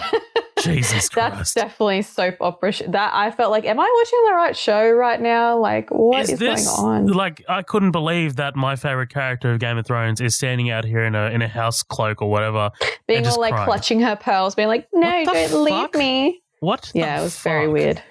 I couldn't believe it. Like, it was just I don't need that. I don't. Whereas if they hadn't done anything right, and she was still in her like knight's gear or whatever, and she just happened to be outside, and then she just sees Jamie like packing up his horse. They could have had a much more like aggressive interaction. Like, they could have actually had a bit of a fight, like a physical fight, and a bit more of a like, what the fuck do you think you're doing, and all this kind of stuff. It would have been so much more emotive than just her crying and being like, no, you can stay with me. But it's also like, why did Jamie come up all the way up here and then leave? Exactly. Like, why, from a story standpoint, like, why? I don't know. It was honestly like, that character development out the window. If you had removed or excised that whole sort of like sexual relationship situation and then kind of still come back to the end where she's writing the good stuff about Jamie in the book, I still would have loved it. I still would have liked that. Yeah. Because it comes from a place of respect and honor. Like, you know, it's just, I don't know. But then when Jamie left, you kind of were thinking like, well, I was definitely thinking like, is he leaving? Because he didn't really spell it out, I guess, that much. But it was kind of like he was leaving because he loved Cersei. And I was like, no, like we've dealt with this. Like, no, exactly. Like, nah, we've moved on, mate. And so I kind of thought, well, maybe Jamie's lying to Brienne to be all like, look, I need to be with her because I love her, blah, blah, blah. Because he truly inside, when he was all being like, I'm a bad man. So I thought he was like, okay, well, I'm a bad man and I need to go kill her or something, you know, like, or I need to see her die or something like that, you know. Well, because, you know, there is some emotion there and it's his fucking sister that he would be like, well, I just need to see her before I know she's going to die, kind of thing. So I kind of got that in a sense, but I didn't really think it wasn't believable that he was leaving because he was still in love with Cersei. No, it wasn't at all. Like, to be honest, until you just brought it up, I'd forgotten that's the reason why he left. Yeah. Pray to forget. Yeah. All right, let's move on. So, one of the big sort of action set pieces to happen in this entire episode was Daenerys flying with, it's Drogon, right? It is Drogon that gets shot down. Yes, I believe it is. No, because Drogon's at the end. Sorry. She's riding Drogon. Rhaegal, yeah. So Rhaegal gets shot down by, what's his name? Euron. Yeah, by Euron Greyjoy in his ships. In a surprising moment, I was genuinely, like, the first time it happened, I was like, wow, this is okay. Wasn't really expecting that, but you weren't expecting ships to be around King's Landing when Euron Greyjoy, King of the Seas, was visiting King's Landing. Yeah. Really? No, I mean, not at that particular moment. I wasn't Okay. expecting a dragon to go down. Like that's Okay, that's fair, what I'm saying. yeah, fair enough. Like I was like, I knew one of the dragons was going to go down because, you know, stakes, but Yeah. I didn't know it was going to be at that specific time. Yeah, I in hindsight, I don't know. Just a dumb move. Like she can see them from there where she Yeah, I is. never got that too. Like, you'd think a dragon could just fly up, right? And like, look, here's the thing. In Spoils of War, we saw her like dodge like massive fucking ballista arrows before and shit. Like, why? Yeah. What's with the aiming now? Like, that's gotten so accurate. I don't. Yeah. And then you get Tyrion, who's forced to jump ship after Grey Worm's fleet is attacked by Euron. Again, lots of fucking Ex Machina shit here. Like, you know, it's just kind of like our main characters have to survive. Missandei gets captured, and later killed in a very overdramatic moment. You want to talk about that? I kind of thought, because again, when she was up there, I didn't think she was going to die straight away. I did think that Cersei was going to do something smart with her, you know. I kind of just thought, oh, she's going to use this as a pawn or something. Or I kind of also did think that they were just going to, I don't know, I just thought they were going to do something a bit more smarter with that instead of just like, yeah, come get her or she's dead kind of thing. I would have liked Missandei to jump. Yeah, I thought so too. I mean, it would have, just kick some dirt in Cersei's face, but like, you don't get to kill me. Yeah, kind of but and also B, you still reach the same conclusion for Dany, right? Because Cersei put Missandei in that situation, so she's still pissed at Cersei. Yeah, that would have been really good if she just jumped. Yeah, I don't know. Yeah, not really a fan of it. Like I mean, like again, I liked it as it was happening because I was caught up in the moment, and I think that's a lot of this season. Like I think you do get caught up in the moment, but when you start applying some logic and thought to it, you're just like, oh, it's starting to unravel. And so, what did you think of like King's Landing? It was unrecognizable. I was like, where are they? Like, at first I was honestly confused. I didn't know where they even were. What is this desert plain? Like, yeah, are they in winter Essos? was coming, man. Like, what the hell's happened to your floor? Like, there's no grass no more. It's just the dirt. That's what I'm saying. Like it's, and we've never seen this entrance to King's Landing. Never. Like, we know that it's next to a coast, which apparently is on the other side. I don't know. Yeah, it's a bit. Again, I just felt like lazy or like, I don't know. It was very, very odd. Yeah, it doesn't. Okay, let's talk about the biggest thing, and this set the world on fire, right? Like our fucking world, not Westeros. Yes. Jon giving Ghost to Tormund and telling Tormund to go north with Ghost without saying goodbye to Ghost. Yeah. It was fucking weird. So we don't really see Ghost a lot. In even season 7, you kind of are like, what happened to Ghost, man? Like, it was kind of an odd thing. And I get why Jon sent him away, because he was off going to go fighting and maybe not survive. And then he would say, he probably didn't know what was going to happen. But yeah, the interaction could have been a bit better, hey? Right, yeah. I mean, like, sure, it comes back at the end in the final episode, but it's still like, nah. I don't know. And then, just, like, again, felt a bit cheap, you know? It felt a bit cheap, and it also felt like we need to get Tormund out of the way as well, because we don't really know what to do with him.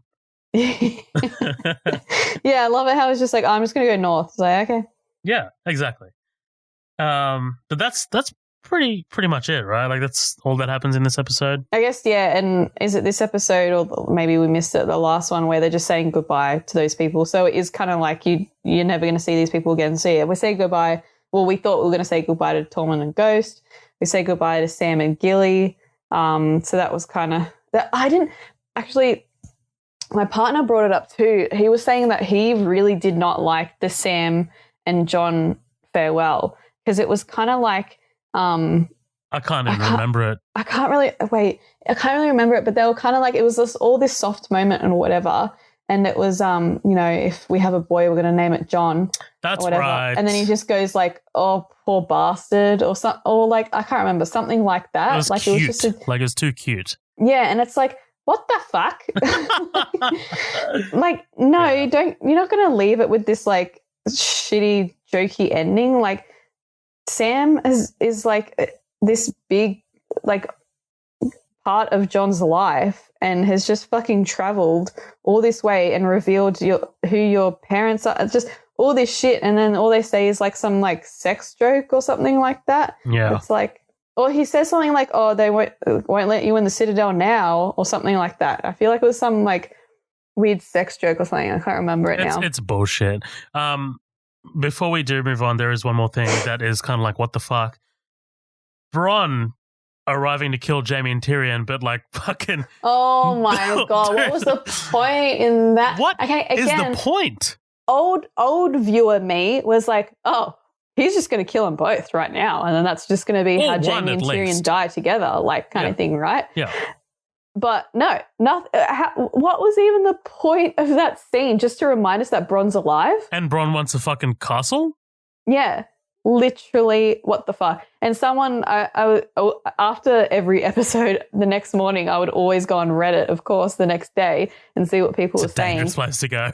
Yeah. And like someone was saying too, like, what are the chances that in Winterfell, which is populated at this time, that Bronn could just walk on in, Sneak in. like just crack on in, and then what? He just happens to walk into a like deserted bar where for some reason Jaime and Tyrion are the only two people that just happen to be talking together alone. Like, what? No, again, it's just so cheap and lazy. Like, what the fuck? Yeah. Yeah, and don't forget, like, as Bronn sneaks in, he's fucking armed with a massive crossbow. Exactly. They've just had this fucking massive battle, and then this random stranger, they could probably see him a mile away too, with this big arrow just strolling into Winterfell. Yeah, all right, mate. Yeah, I mean, and Tyrion's just like, look, I can give you Highgarden, a bigger castle. Like, okay, now what? Like, ugh. It was so dumb. Yeah, So dumb. Didn't like that either. Didn't like it. All right, let's move on. Okay. Let's move on to next to the finale, the most controversial episode, The Bells. Episode 5, the penultimate episode of Game of Thrones, 72nd episode. What did you think of The Bells? So, yeah. I don't even know this is so hard to open. Okay. To dissect, I should say. It is. Give me your general thoughts and then we'll talk sort of specific moments. Yeah, okay. So we're back to I really liked seeing Jon and Davos fight together. I thought that was really cool. I really liked seeing them fight. I actually loved how we saw Arya come to King's Landing, because I was like, holy shit, yes, she's going to fuck shit up. She's going to kill Cersei, like, which was what the Hound and her were going to do. He was going for the mountain. She was going to kill Cersei. So I was keen to see that. And I actually really liked the fact that Tyrion and Jon had this bit of a plan, like if the bells ring, we'll stop and all this kind of stuff. So you're kind of like, okay, so that means peace is going to happen. Or, at the very beginning of the episode, I was kind of thinking this in the moment again. But then it just went to shit. Like, honestly, I think after 20 minutes, it was just, as soon as Dany started breathing fire on everything, I honestly was sitting there and repeatedly being like, no, no, no, no, no, no, no. Not for a devastation of like, of whatever, but more of the fact, like, how could they fuck up this character this badly? Like, how could they honestly let all of this storyline go? And what, because she's angry? Like, it just is so not believable. And the fact that she did this without really even thinking about it. She was just like, you know what, I'm just going to fucking kill everyone, not think about the consequences. But then you're kind of thinking like, okay, Cersei has another big plan. So so this whole wildfire thing has been, again, another thing that's been built up, and she's kind of used it a little bit before in other battles, and obviously with Marjorie and all that kind of stuff as well. We've seen it being used before, and that was massive. And so you're kind of thinking, okay, well, this is the second last episode. She's going to use it in her defense as well, maybe blow up a dragon or something, or she's going to destroy, like, whatever. So you're kind of thinking, hey, there's going to be some plan. No fucking plan. Just Dany burning everyone and everything. And you're kind of thinking, okay, and the wildfire wasn't really used at all. Like, you see a little bit of green here and there in the scenes, in the background and all this kind of stuff, but nothing like as massive as what we've seen it do before. It was just so disappointing, that whole episode, because then you're screaming at the TV being like, why? Because the obvious thing is, if Dany kills everyone, who's she going to rule? Pretty much. Like, there's going to be no one left that's going to defend her as well. So it was just pointless. I didn't get it at all. And then we've got Arya. I kind of believed at first that scene where the Hound was like, look, you need to go. And she was kind of like, no, I want to stay. And the Hound was like, look, you don't need to die for this. I'll die. Like, I don't need you to die. Please just go. And I was kind of like, oh, that's nice, because, like, you know, he's kind of saying, you've got so much of your life to live. You'll do so good. I'll just go and do this. But she was kind of like, oh, okay. And then ran off. And then you kind of are following her, and they pretty much just placed you on the ground because you needed to follow someone, right? And so you needed to see what was going on, and that's really the only reason why we were following her all this time, and why she survived, was because she showed us what was going on in King's Landing. Absolutely. And yeah. I can't believe, like, and I thought she was going to die there, and it would have been really impactful if she did. Like, honestly, it would have been really, like, Jon would have been devastated first off, and that would have given him, not that he needed more motivation to kill Dany, but he wouldn't have had Tyrion to try and tell him, because if Arya died in that, you would have thought that that would have been enough. And it was just weird. Like, the horse came out of nowhere. Like, dude, what was that about? The 10 minutes of focusing on the horse, like, what? Was weird. Was weird, man. Yeah, look, this episode was something. I mean, obviously, I'm pretty hyped for it because it's, again, directed by Miguel. So, you know, it's like, oh, this is at least going to be exciting, right? Mm. And it starts off with something quite disappointing, and that's the execution of Varys. Yes. Dude, that happened so fucking quick. Yeah. So this character deserved a lot more, man. And Conleth Hill played him so fucking fantastically. Yeah. And like, he did go out like how we would expect Varys would go out. Like, you know, he doesn't say shit. He doesn't even cry. He barely screams. I remember him. He does scream because he's on fucking fire. But it was so quick. It was so rushed. This is something that should have played out over an episode, over one episode. But it just not something that like before a battle, before something we know is going to happen, like a massive battle. A lot of plot points in this whole season could have been turned into a whole episode for sure. Absolutely, for sure. Like, I mean, we get like, because we get like a little subtle nod of Varys poisoning or trying to poison Dany, but she's not eating. Like, that was something that was picked up on much later by a lot of fans, and not really in the moment. I thought that was like a nice little detail. Again, it harkens back to old school Game of Thrones. And Varys. And Varys, yeah, absolutely. So that was pretty cool, but like, again, it was rushed. It was rushed as fuck, and it just didn't seem, I don't know.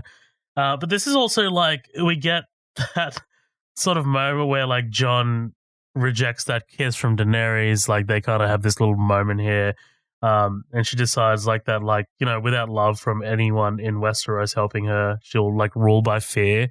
I don't know. Like, they're essentially giving us kind of like reasoning as to what comes later.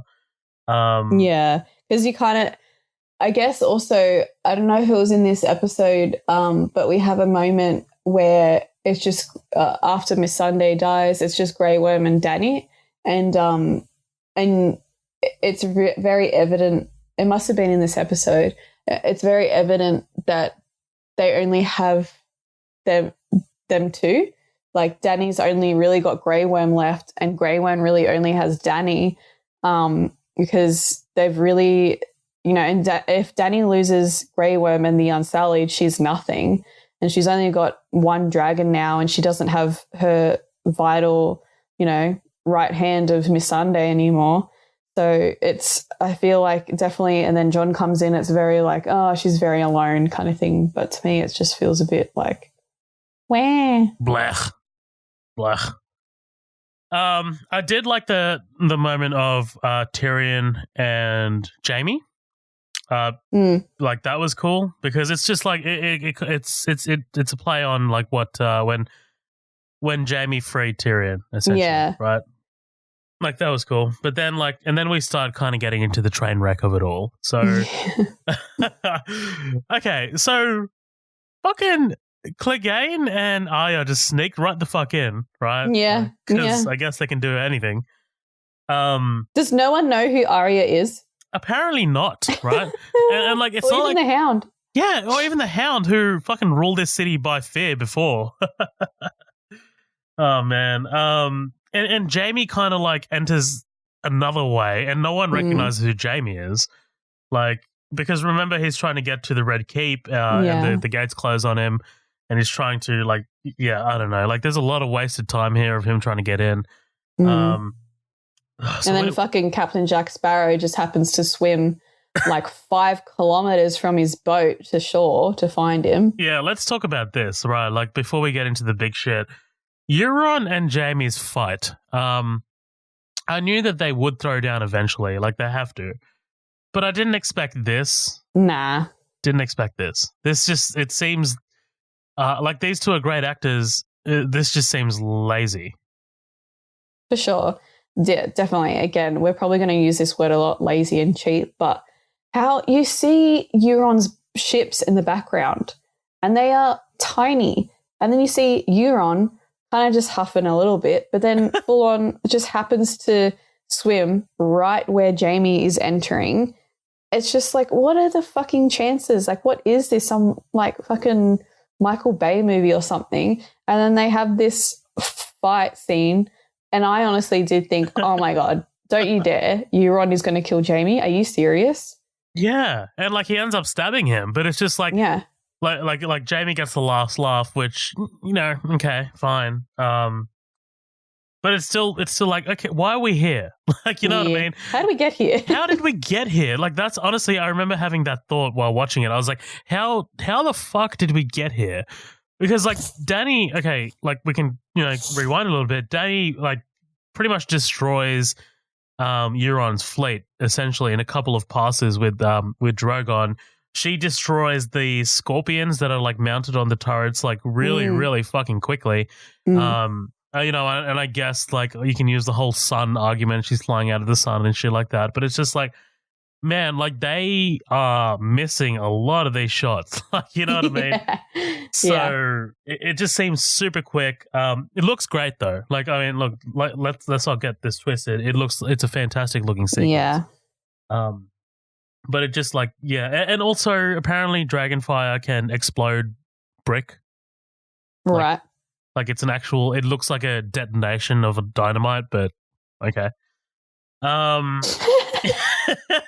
okay. Let's talk about something else that was super wasted, dude. The Golden fucking Company. Yeah, what the hell, man? Wow. That came out of left field. That oh, it's funny that you just said that, because on our last episode we had Carlos on from another podcast. He's from the Hey Do You Remember podcast, and he like gave us like a nice little trivia on like where the saying left field came from. But yeah, like seriously, they did shit all. Shit all, dude. Like they get blown up and they get crushed by bricks. Yeah, legit. Like they're gone again. Like the Dothraki. Boom. Right. And it's just so like, what the fuck? Like we had massive conversations with the Iron Bank of Bravos about the Golden Company and shit like that last season, and it's just built up to be like a big consequential thing, and it just doesn't go anywhere. Yeah, like the whole season. The whole season. Yeah. Yeah, and how did you feel about like Arya surviving and like, because she's fucking, like, her head gets smashed and she's like, yeah, I thought she was a goner for a while and then she still survives. It was amazingly shot. Like, I'll give it that. Yeah, it was. Yeah. The cinematography, I mean, I think we've come to expect that it's fucking, going to be astounding. And the production value, like everything crumbling around her. You see Drogon off in the distance. I don't know how they did that. That was crazy. Yeah. You see Drogon off in the distance, like making passes and shit. Like, it looks outstanding. Like, this is some of the best visuals in Game of Thrones. But it's also like, there is so much ex machina here. Like, there is so much like, we need her to survive because plot armor. And it takes away from the stakes of it all. Like, yeah, I don't know. I wasn't really overly happy as it was happening. Plus, it felt like it went on for ages, didn't it? Yeah, definitely. It felt like we were cutting away from a lot of the big stuff. We needed to focus a little bit more on Jon, I think. Jon, and again, like, no script this episode, like none at all. Like, it was just, I would have liked to have seen a little bit more interaction with him and Grey Worm having a bit more of a fight. Like, I get that Grey Worm's not much of a talker, but, having them a bit more of a dispute would have been a bit handy. But him trying to like talk to Jon in his broken English. Yeah, like, no, we fight now. I was like, okay, mate. Well, that was a long conversation. Me fire, me kill people. Boy. Yeah, man. I would have liked to see a lot more of that. I would have liked to see. This sounds like us bitching a lot, but I'm sorry, but that's all it is. Like, bitch sash. What did you think of the Clegane Bowl? Essentially, yeah, yeah. So I when Cersei and what's his name, Clyburn. Yeah, just like happened to walk on by, like be like, and then he gets fucking smashed. I was like, okay, yeah, that was old school Game of Thrones. I love the Clyburns. I love the Clyburn smash. Didn't like the awkward Cersei tap dance around the fucking no, pound. That was fucking weird. What? Like, what? I get what's going through the Hound's head, right? He's like, okay, I have to like, I'm challenge not my here brother. for you, kind of thing. But it's also like, you can end the war. Yeah, just fucking throw her over the edge. Done. Like, fuck. And like, didn't the person that you respect the most, Arya, want to kill this person that you're just letting walk by? Yeah, like didn't you just tell Arya that you'll take care of it or some shit? Yeah, that was a bit weird. That was like, I get it was like, I'm just here for him, but really, like, this is Cersei, man. Like, she's the most evil person that you've ever met, and you're just gonna let her walk past you? Whatever. Yeah, it's wild. But I like the stuff between Sandor and the Mountain. I think it goes a little too far though. Like, it's just like, man, like they keep just bashing each other into walls. Like, there's no too long. Yeah, it's a bit too long. Like, there's no Oberyn Martell like kind of like shock, kind of like, quick death kind of thing. It's just kind of like bashing and then knife through the fucking eye, and then it's like, I did like the way that they went out. He sacrifices, yeah, because I mean, killed by fire, white wire, like fucking ironic and shit. Cool. So I read another Reddit thread theory that was like, so that said that Clegane has been seeing like fire his whole life, and so when he was a kid, he was probably talking about fire and seeing stuff in the fire, and that's why his brother like pushed him into the fire, or maybe perhaps when he was pushed into the fire, the God of Light came into the fire and showed him something that scarred him. And so that's why, whenever he sees fire, he gets these flashbacks of seeing something in the fire, or he gets in a trance state almost, because he really just shuts down kind of thing whenever he sees fire.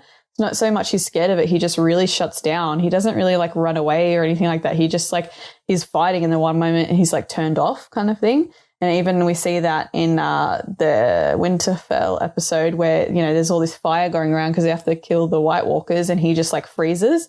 Someone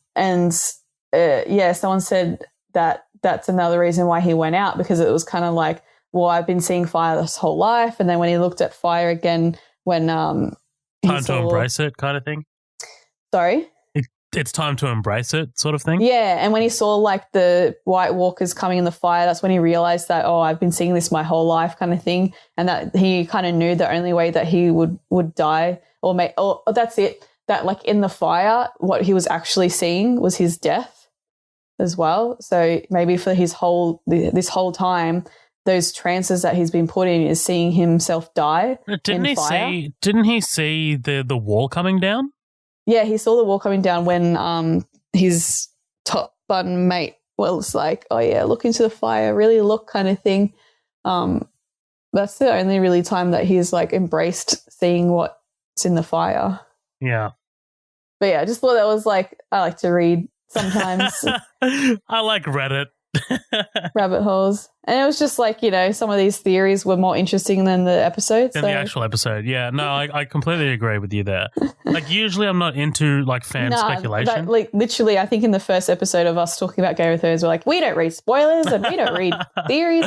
And now I'm like, yeah, give me some of those theories because that's so much more juicier than what I just got given. Yeah, well, that's something that I usually kind of, like, shut Matt down about. Like Matt likes to try and, like, predict things, whereas I'm more... Oh, this is... Yeah, I wouldn't predict things, but I just thought that was kind of like a comical theory. Well, it's usually I like the stuff the other way around. So I like to interpret things that are left ambiguous after the thing's been released, right? Like, I'm not a big person on like I don't like looking at a trailer and then kind of like speculating about what it's going to be about. I hate that. Yeah, I'd rather if I want to see a movie, I won't even watch the trailer.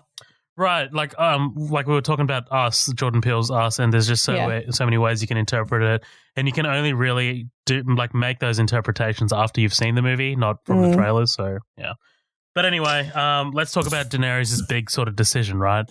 Yeah.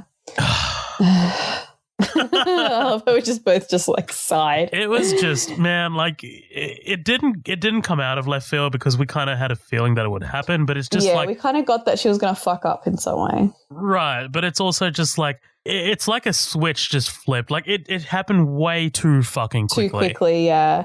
See, again, if we saw this kind of her turning mad over a few more episodes or even a season, it's just like she just switched so quickly. And it's like, I get that like Miss Sunday died and like Cersei's a bitch, but like there's just not enough motivation to just kill a whole town of people. A city. She was like, yeah, she was always for the people and all this kind of shit. But then it was like, what, you're just going to like kill all these people? Right. Like you're just going to, like, I get that you want to rule by fear, but like how are there going to be people like to that help you rule if you how are people going to fear you if there's none?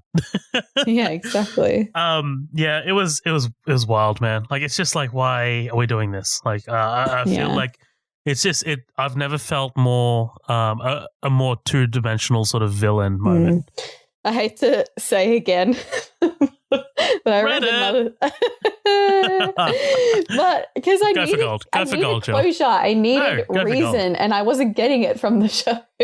Go. This one person, I don't know, I don't have the thread, sorry, but I just remember someone was saying Dany has always been killing people, whether it was, you know, the Masters, or, you know, she was always not just a few people, but she would always be killing civilians and like lots of them. And even remember when she had her like I forget people, but she had her like Dothraki friend, like the girl who was like helping her out and all this kind of stuff. And then they went to she locked her in that that vault with the guy. Yeah, in Karth. Karth, yes.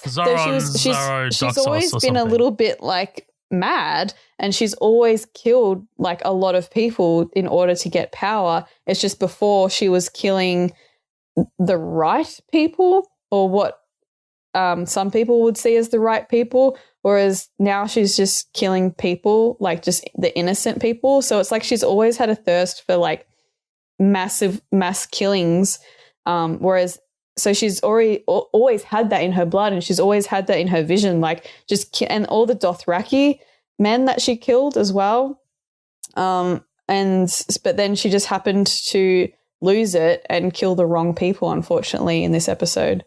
Right, and it's kind of like also like, is she going to turn out like her father? Is she not? Yeah, that was so fucking cheap. I felt like. Yeah, cheap like, is the word. Really? Cheap is the word. Yeah, I know. Like, are we really like our parents? Like, does the blood really?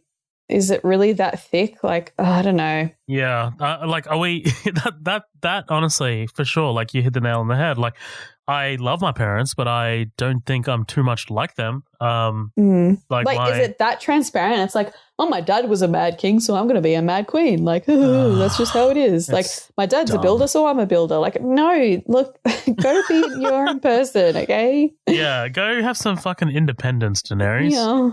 All right, let's get to a couple other small things before we close this out. Well, not really small, but probably the biggest thing that kind of was a slight to me, and I already touched on it earlier, Cersei, just staring out the window and her consequent and her death with Jaime, right? Mm-hmm. Disappointed as fuck. I thought, I didn't really feel fulfilled. No, neither did I. Like, I mean, you get a moment with Qyburn, like, telling her to head down to, like, you know, the basement or whatever the fuck. And I was like, I turned to my dad and I was like, she has another plan, like, for sure. Like, she has a backup. She has something that she's going to pull out of her ass. Like, she's the wildfire, right? I was expecting something to just kill the fucking dragon, you know? Something. Like, I thought she was going to, I don't know what she was going to do. Like, it's not my job to write the story for them, but it's also like, this isn't the end. Like, I know that she kind of like played a bluff. She's like, oh no, like, you know, she's not going to kill all these people, blah, blah. But then it's also like, what if she does? Like, Cersei in the earlier seasons, thought one step ahead for both sort of situations, whether yes, something can happen, or no, this is not going to happen. And if either of these happen, then I have a backup plan for both plans. Whereas this one, it was just like, oh shit, Daenerys called my bluff and Daenerys is actually going to kill all these people. Now what? Like, there's nothing. That's what was so unbelievable, was that Cersei didn't have a plan. Yeah. Was her plan really just like Euron fighting arrows? Like, what else was it? Like, I felt like that was it. And then, I was hoping that someone would kill her. That's what we were all hoping for, was that someone would kill her. But how does she get this big romantic sad ending? Like, I don't know. And I mean, like, she gets this big romantic sad ending and she gets crushed by bricks. Yeah. That like, you know, if they fell 2 feet to the right, they'd be fine. But, you know, whatever. That's what I'm saying. Oh, dude, the next episode when Tyrion finds them, like, the brick pile just top ends. Of them to move bricks. It's like, really, bitch? Yeah, and like, they die. Like, when he finds them, they're like kind of like clutching each other. Like, you didn't try and block some of it? Like, what a gentleman. Yeah. I don't know, man. Like, it's yeah. Anyway, is that it? That's about it, right? I think that's about it. Yeah, and then we see, I guess, that he thinks she. One of my most favorite moments actually in this episode is Jon stopping one of his men from raping this woman. I thought that was cool. Like, I like that moment because it's just like, well, these are Northerners and this is King's Landing and this is what they want to do. So I really did appreciate that moment in there. Fair enough. Yeah. It's kind of like, he's still trying to place good into people. Yeah. All right, let's move on to the final episode of Game of Thrones, The Iron Throne. Currently, the lowest rated episode on IMDb. Fuck. 4.3, I think. So bad. Holy shit. All right, Jill, hit me.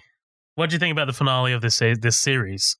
So, I guess if I had to say one word, it's just unbelievable, in the sense of, so we see Dany is like reeling in the fact that she's like won over King's Landing, and somehow she has this massive flag just flying over, and somehow she's got her whole crew back, the Unsullied, and the thousands of Dothrakis have come back to save her. And the most unbelievable thing, let alone that, is the fact that, one, Arya is there and doesn't kill her, and Jon is there and doesn't kill her, and Tyrion's there and doesn't kill her. Well, I guess Tyrion says what he needs to say, and that his consequences are met. And I just love that fucking line where we've just spent last season seeing Danny kill all these people, and then Arya kind of comes up to Jon and they're having a bit of a moment, and Arya's just like, I know a killer when I see one. It's like, yeah, no shit, mate. She just killed all these fucking people. I think she's a killer too. You know, Right. like it's She's like a Jon fucking knows mass that murderer. She's literally a bad Adolf person. Hitler. Yeah. And then Jon's still like, oh, I don't know what to do kind of thing. It was just so painful, this episode. Like it was just unbelievable from the get-go when we see all these Unsullied and Dothraki celebrating her. And I was like, where the fuck do these people come from? Yeah, man. Like when she's kind of like standing over that presiding, it's just like, what the fuck? Like, where did they get these numbers from? Like, you know what I mean? That was one half of the episode. Yeah, that really on the nose shot of the dragon unfurling behind her. Yeah, everyone fucking loved that. I just thought it was a bit like, yeah, whatever. Yeah, look, I mean, I think 14-year-old me would have loved that shit, but yeah, like for this sure. this one is just like, oh man, this is so on the nose, like, you know. Yeah, it was a bit. Let's talk about so I mean, Tyrion throws down the pin, like obviously not wanting to be the hand of someone who just fucking murdered, kills people, yeah. And now I can't remember what really happened. So like the next big thing was kind of like literally her going to the Iron Throne, right? So so she kind of like sends Tyrion to like not even jail, it just puts him in a room. It's just like, you sit there for a bit. Time out. Think about what you've done. Yeah. Kind of thing. And then I guess like the armies are just trying to work out what the fuck they're going to do and whatever else. And then Jon kind of talks to Tyrion, and Tyrion's all like, dude, you need to fucking sort your missus out because she's bonkers. Your missus. And then so Jon's all like, okay, I'm going to go talk to her. And then, he stabs her, and that's, I guess, a bit of a moment. And then, I don't know, how did you feel about the whole Drogon moment and everything? Before that, I did like the lead up to like Daenerys walking to the Iron Throne, like seeing it. I don't know. I cringed a little bit when she was talking about like when. No, not the talking. I don't like any of the talking. I like the silence. As soon as they open their mouth, dude, it's just like terrible. Ew, ew. Yeah, no, it's Daenerys walking from one end of the room to the other towards the Iron Throne. She doesn't even get to touch it. Right. Like she doesn't even put a finger on it. She just like looks at it. And I like that, you know, instead of snow, it's ash, like not like that vision. Everyone was like, oh my God, it's ash. Yeah. I mean, look, I dug it. I know it's cheesy, but I dug it. And then she opens her mouth to talk to Jon, and then it kind of becomes like a massive when Shakespearean. I was a little girl, it's like, shut the fuck up. I don't care. We know this. Like, we know everything that you are saying and talking about here. Like, we've seen your struggle. Like, you don't have to tell us. Like, and then like it's just kind of like, he pulls her close, and you know that he's going to stab her. Like, you just know. Yeah, I kind of felt like something was going to happen. Yeah. So he takes her out. Okay. Did Drogon think the chair killed his mother? Did Drogon? Oh, there's so many people have like righteous opinions. How did he not? Look, it's a fucking dragon. I don't know the anatomy of a dragon or like how the brain works or anything like that, but they've been so protective of her before, and he can see that she's dead, and he's just like, oh, she's dead. Well, yeah. Time to burn this steel fucking throne. Yeah. And then so people are all like having their own theories. Like, he knew the destruction was the power and that the chair standed for power, so he had to kill it. It's like, don't give a fucking dragon that much credit. It's like, an if animal. that's really what D&D were thinking, that. I don't think D&D were thinking anything. Yeah, that's evident. But like, what? Like, obviously there needs to be, right, motivation for him to do that. So it's like, did he really think that like this chair is what made her so mad and crazy, so I'm going to burn it? And it's like, what? You're a dragon. You didn't study English. No. Yeah. I just remember, so when I watched this and he burned the throne, I was like, no! Because I needed someone to sit on the throne. I needed someone to come out on top. Yeah. And that was where it was kind of all pointing towards. All their promotions were all like, who's going to sit on the throne? Like, Exactly. And like it felt like a bit of a cop out. Like it's just like no one's gonna sit on the throne, bitch. Like Yeah. And then Drogon just picks up Daenerys' body and flies off to God knows where. Yeah. Which is not an answer that we get ever. Ever? Unless prequels determine that, but I doubt it. Yeah. Yeah.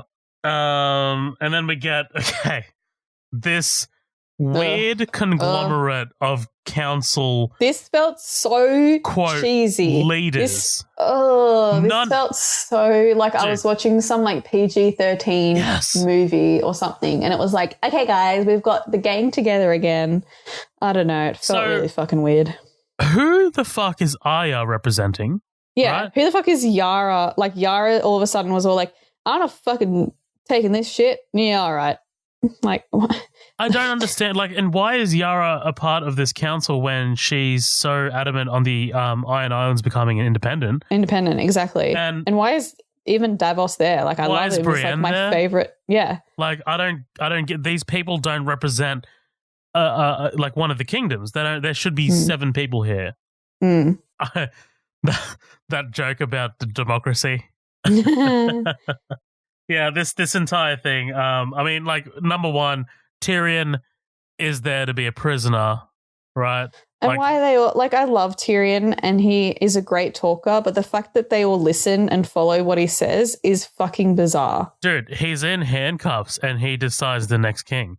Yeah. Like, what? Why? How? How is that plausible? Do they not have 2 brain cells between the 7 kingdoms to make their own decision? Like, the whole thing is unbelievable. And I love the fact that it's all like, who has the best story? It's like every single one of the people sitting up there has just as good a story as Bran does. Yeah, exactly. Like everyone up there, especially Brienne. So like they did come to some kind of like little halfway point where it's like, okay, well, it's not going to be. Oh, by the way, Sansa just straight up says Bran doesn't have a dick, so he can't be a leader.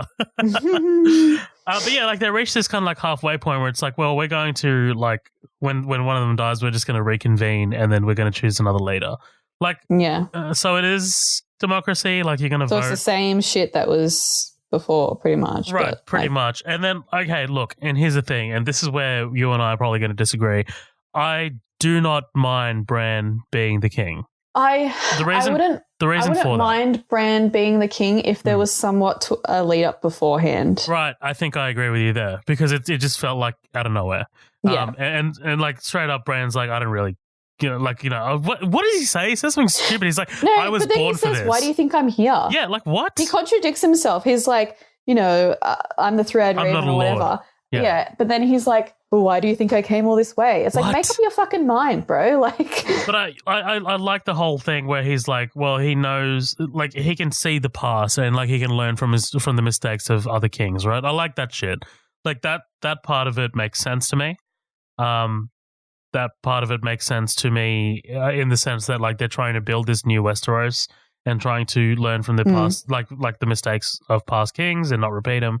I like that part of it. So that's the only reason why I like Bran as the choice. But this whole sequence, dude, they could have executed this so much better. Yeah.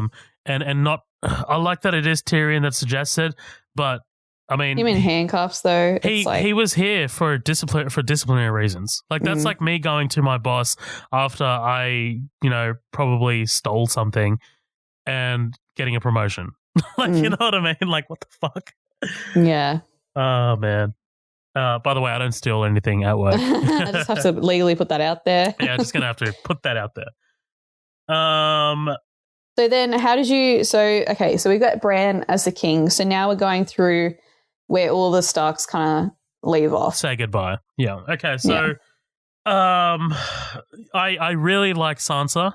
I like where they leave Sansa. Me too, yeah. The North is independent. Where she belongs. Yeah, she becomes... I like the fact that everyone was saying, yeah, and then she was like, no, I'm sorry, brother, but this is what I want. Too. I like that there was some dissent, you know what I mean? Like some kind of like, it's not all just like a happy ending agreement sort of thing. Exactly. Yeah, because it makes sense for Sansa to be... She's wanted that all along. All she's wanted is to go back to Winterfell. Yeah, but I mean, like she starts that by saying, hey, Bran has no dick. Yeah, it's a bit weird.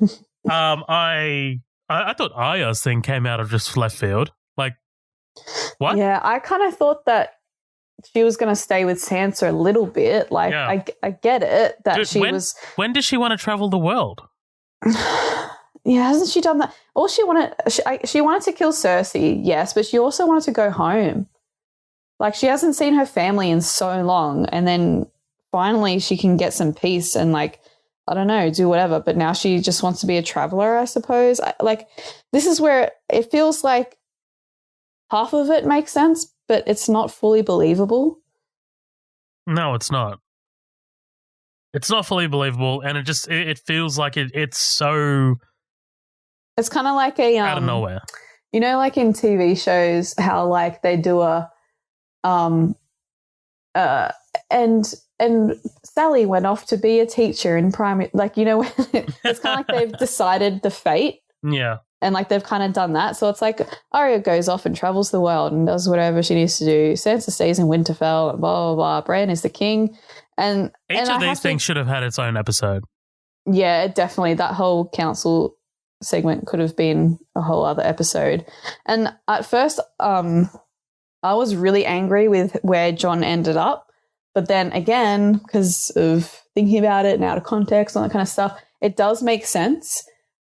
He is a very humble person. He's never really fit into high commands and all this kind of stuff. He's always just been one of the people as well. And the North really, the people at the Wall really respect him and like him. And he can even, like, I guess in a sense, not rule, but be the leader there comfortably. Like, he can comfortably lead those type of people. I like it.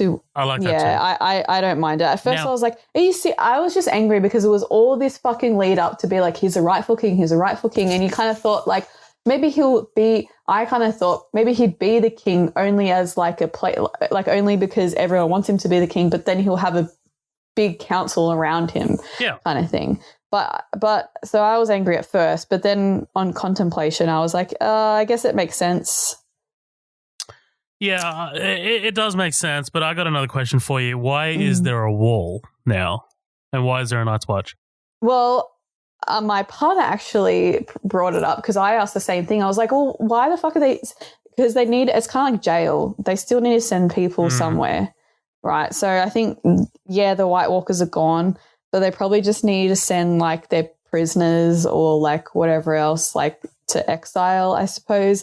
And maybe it will change. Maybe it wasn't necessarily like prisoners or whatever else, but it's more like, you know, the wildlings. It kind of looked like it was more like he was kind of going off with the wildlings, because you kind of see him walking away from there and traveling somewhere because it's winter with the wildlings. So I just like to think that maybe Jon's just going wherever the wildlings are. But I suppose if there is a wall, it's probably just... Yeah, to keep people like routine, you know. It's I guess people because it's been there for thousands of years have been been there for thousands of years. People that need to be exiled or for whatever reason will probably still go there. But yeah, that's what I suppose. It's still not a great explanation. No, the fact that I think he just came up. My partner just was like, "Oh, it's probably because of this." But we were never really explained it. It's kind of like, okay. What else do we get before we close this out? You get the small council, right? Oh, my God. Probably my least favorite part of the episode was that scene. The Song of Ice and Fire? It was like when they're all sitting around the table. Like, why do we have 2 minutes of Tyrion reorganizing chairs and then we get fucking Ron coming in? And then they're just making jokes. Ron is like, master of coin? What the fuck? Yeah, like this guy that never owned any land or anything before is now master of coin. What are your qualifications? Oh, nothing. Here you go. Here's the highest fucking position in the land. What? Yeah, it just does not make sense at all. And I just feel like it was just such a, like I don't know, it just felt very like, again, like PG-13, like if you were to compare that scene to another like round table scene from like season 2 or something like that, you would get such a different script and such a different like conversation or whatever. But yeah. At least I thought it was comical that Tyrion did that donkey story. I kind of remember it. Yeah, there you go. All right, Jill. how's about that closes it off, hey? We've been fucking recording for 2 hours and 10 minutes. God damn. I'm starving. I need to eat. I need to eat too. Before we close this out, and we did this for the last two podcast episodes, where do you think, because we know this isn't the end of Game of Thrones. It isn't? No, it's not. Like, they've got that prequel show in development, and possibly, you know, like, they're going to go beyond George R.R. Martin's books and maybe start. Look, this is just me speculating. They're probably going to do something else with Dany or Drogon, maybe. Okay. What do you think? What do you reckon should happen to this franchise next? I have to admit, I'm actually keen for the prequel. I'm sure that the story and the budget and the genre is going to be completely different, which I'm fine with. It's got a good writing team behind it, which fills me with a bit of confidence. So I'll probably watch it. I know that going into it, it's going to be a totally different show than obviously Game of Thrones. It's set thousands and thousands of years before this, so it makes sense for it's going to be different. Yeah, it'll be different. Yeah. So I'm actually looking forward to it. I actually didn't think, or haven't put much thought into like what the world would happen to next after this, because it just left in such a like sour taste in my mouth. I was like, well, that's it kind of thing. But if anything, I will admit, I think in the first episode when we were talking about Game of Thrones, you and I both, we haven't read the books. We don't really read much stuff online or whatever else. But this season definitely made me want to read George R. Martin's books. And me too. I'll definitely probably look into that, because I was very much a fan of the first few seasons. And if it's more detailed than, you know, what we got in the TV show, which I'm sure it is, and fans of the books are probably screaming at me right now. But that's definitely something I actually am very keen to get into, is actually reading these books now. And I'm very, very interested to see what actually happens in the real world of George R. Martin. But yeah, I haven't really thought much about what would happen next. I'm assuming that like Drogon's still around somewhere, so maybe someone will try and take him in, or he'll try and rule somewhere. And I honestly don't know. They kind of ended it with a note where I was just like, yeah, okay, I'm done. That's it. Like, I kind of was pretty keen to put it out of my head, man. Like, I mean, I think I will read the books. I did read A Game of Thrones, that first one, and then I kind of like pissed out in the second one, like halfway through. But I think, yeah, like, Question. Yeah. When will you do your next rewatch? Oh, of the entire show? Yeah. Probably not for a while, because I've seen seasons 1 to 7 multiple times already, and I don't need to watch 8 for a while. I don't need to watch 8 for a while. I think I'll still pick up the Blu-ray eventually to complete the set, because I'm a completionist. But I don't think I'll be watching it again for a while. Yeah, it did, honestly. You definitely said it correctly. It definitely put a sour taste in my mouth. Like, I don't know. And then I needed a distraction, and then Chernobyl came out, and now I'm still thinking about Chernobyl. So yeah, and now I'm going to go watch Stranger Things. So yeah, yes, that's a good idea. Let's go eat and watch Stranger Things. Fuck yeah, Jill, thank you so much for joining me, man. Like, thank you for helping me deliver 3. I had fun with these 3 episodes, man. Like, it was awesome. So thank you so much, mate. If you need someone to bitch about Game of Thrones or TV too, you know, hit a qual. Fuck yeah. So where can we find you? I don't fucking know, bro. Just post about it on Instagram. People don't give a shit. Post about Instagram, whatever. You're active in the after party, so that's where people can reach you as well. Sure, I'll make an attempt. No, I'm joking. No, I like it. I like hearing other people's opinions on stuff like that. So I might not reply to all of them, but I definitely read everyone's. You mean they're incorrect opinions? Oh yeah. What are you talking about? Yeah. Guys, thank you so much for joining us here on this episode. This has been great. Thank you so much, Jill, for joining us as well. We have 2 pages on Facebook. So we have our main page, which is Midnight Double Feature. That's where we post all of our official updates. And then we have the after party, as I was just referring to. So that's where we post all of our memes, news, and teasers of what's to come. And we have some pretty awesome discussions in there. I just saw someone post about Spider-Man Far From Home, which Matt and I reviewed on our last episode of Upcoming Attractions, so go ahead and listen to that. Spoilers, I love that movie. It's awesome. Got good ratings, actually. It's fucking awesome. I'm not big into, you know me. I'm not really big into superhero movies, but that's been tempting me. It's got a really good rating. It's solid, man. Jake Gyllenhaal knocks it out of the park. I love Jake Gyllenhaal. Who doesn't? Right. And we also have Instagram, which is at Midnight Double Feature, and Twitter, which is at MDF Pod. You can send us an email anytime about any of our content if you have any suggestions as to what you want to hear us cover, or want to hear. If you want Jill back for another episode, fuck yeah! Give us something to have some content about. So I watch TV and I can talk about it if you want. Absolutely, she's fantastic at breaking down TV, as you've just heard. So fuck yeah! I don't know if that would go on a calling card, but sure. I watch TV. I watch TV. That's on your resume. Kind of was for getting my master's, so yeah. Oh yeah, fuck yeah, that works. And TV expert. Remember to rate and review us on iTunes. Jill, say goodbye. Bye. See you later, guys. See you next time.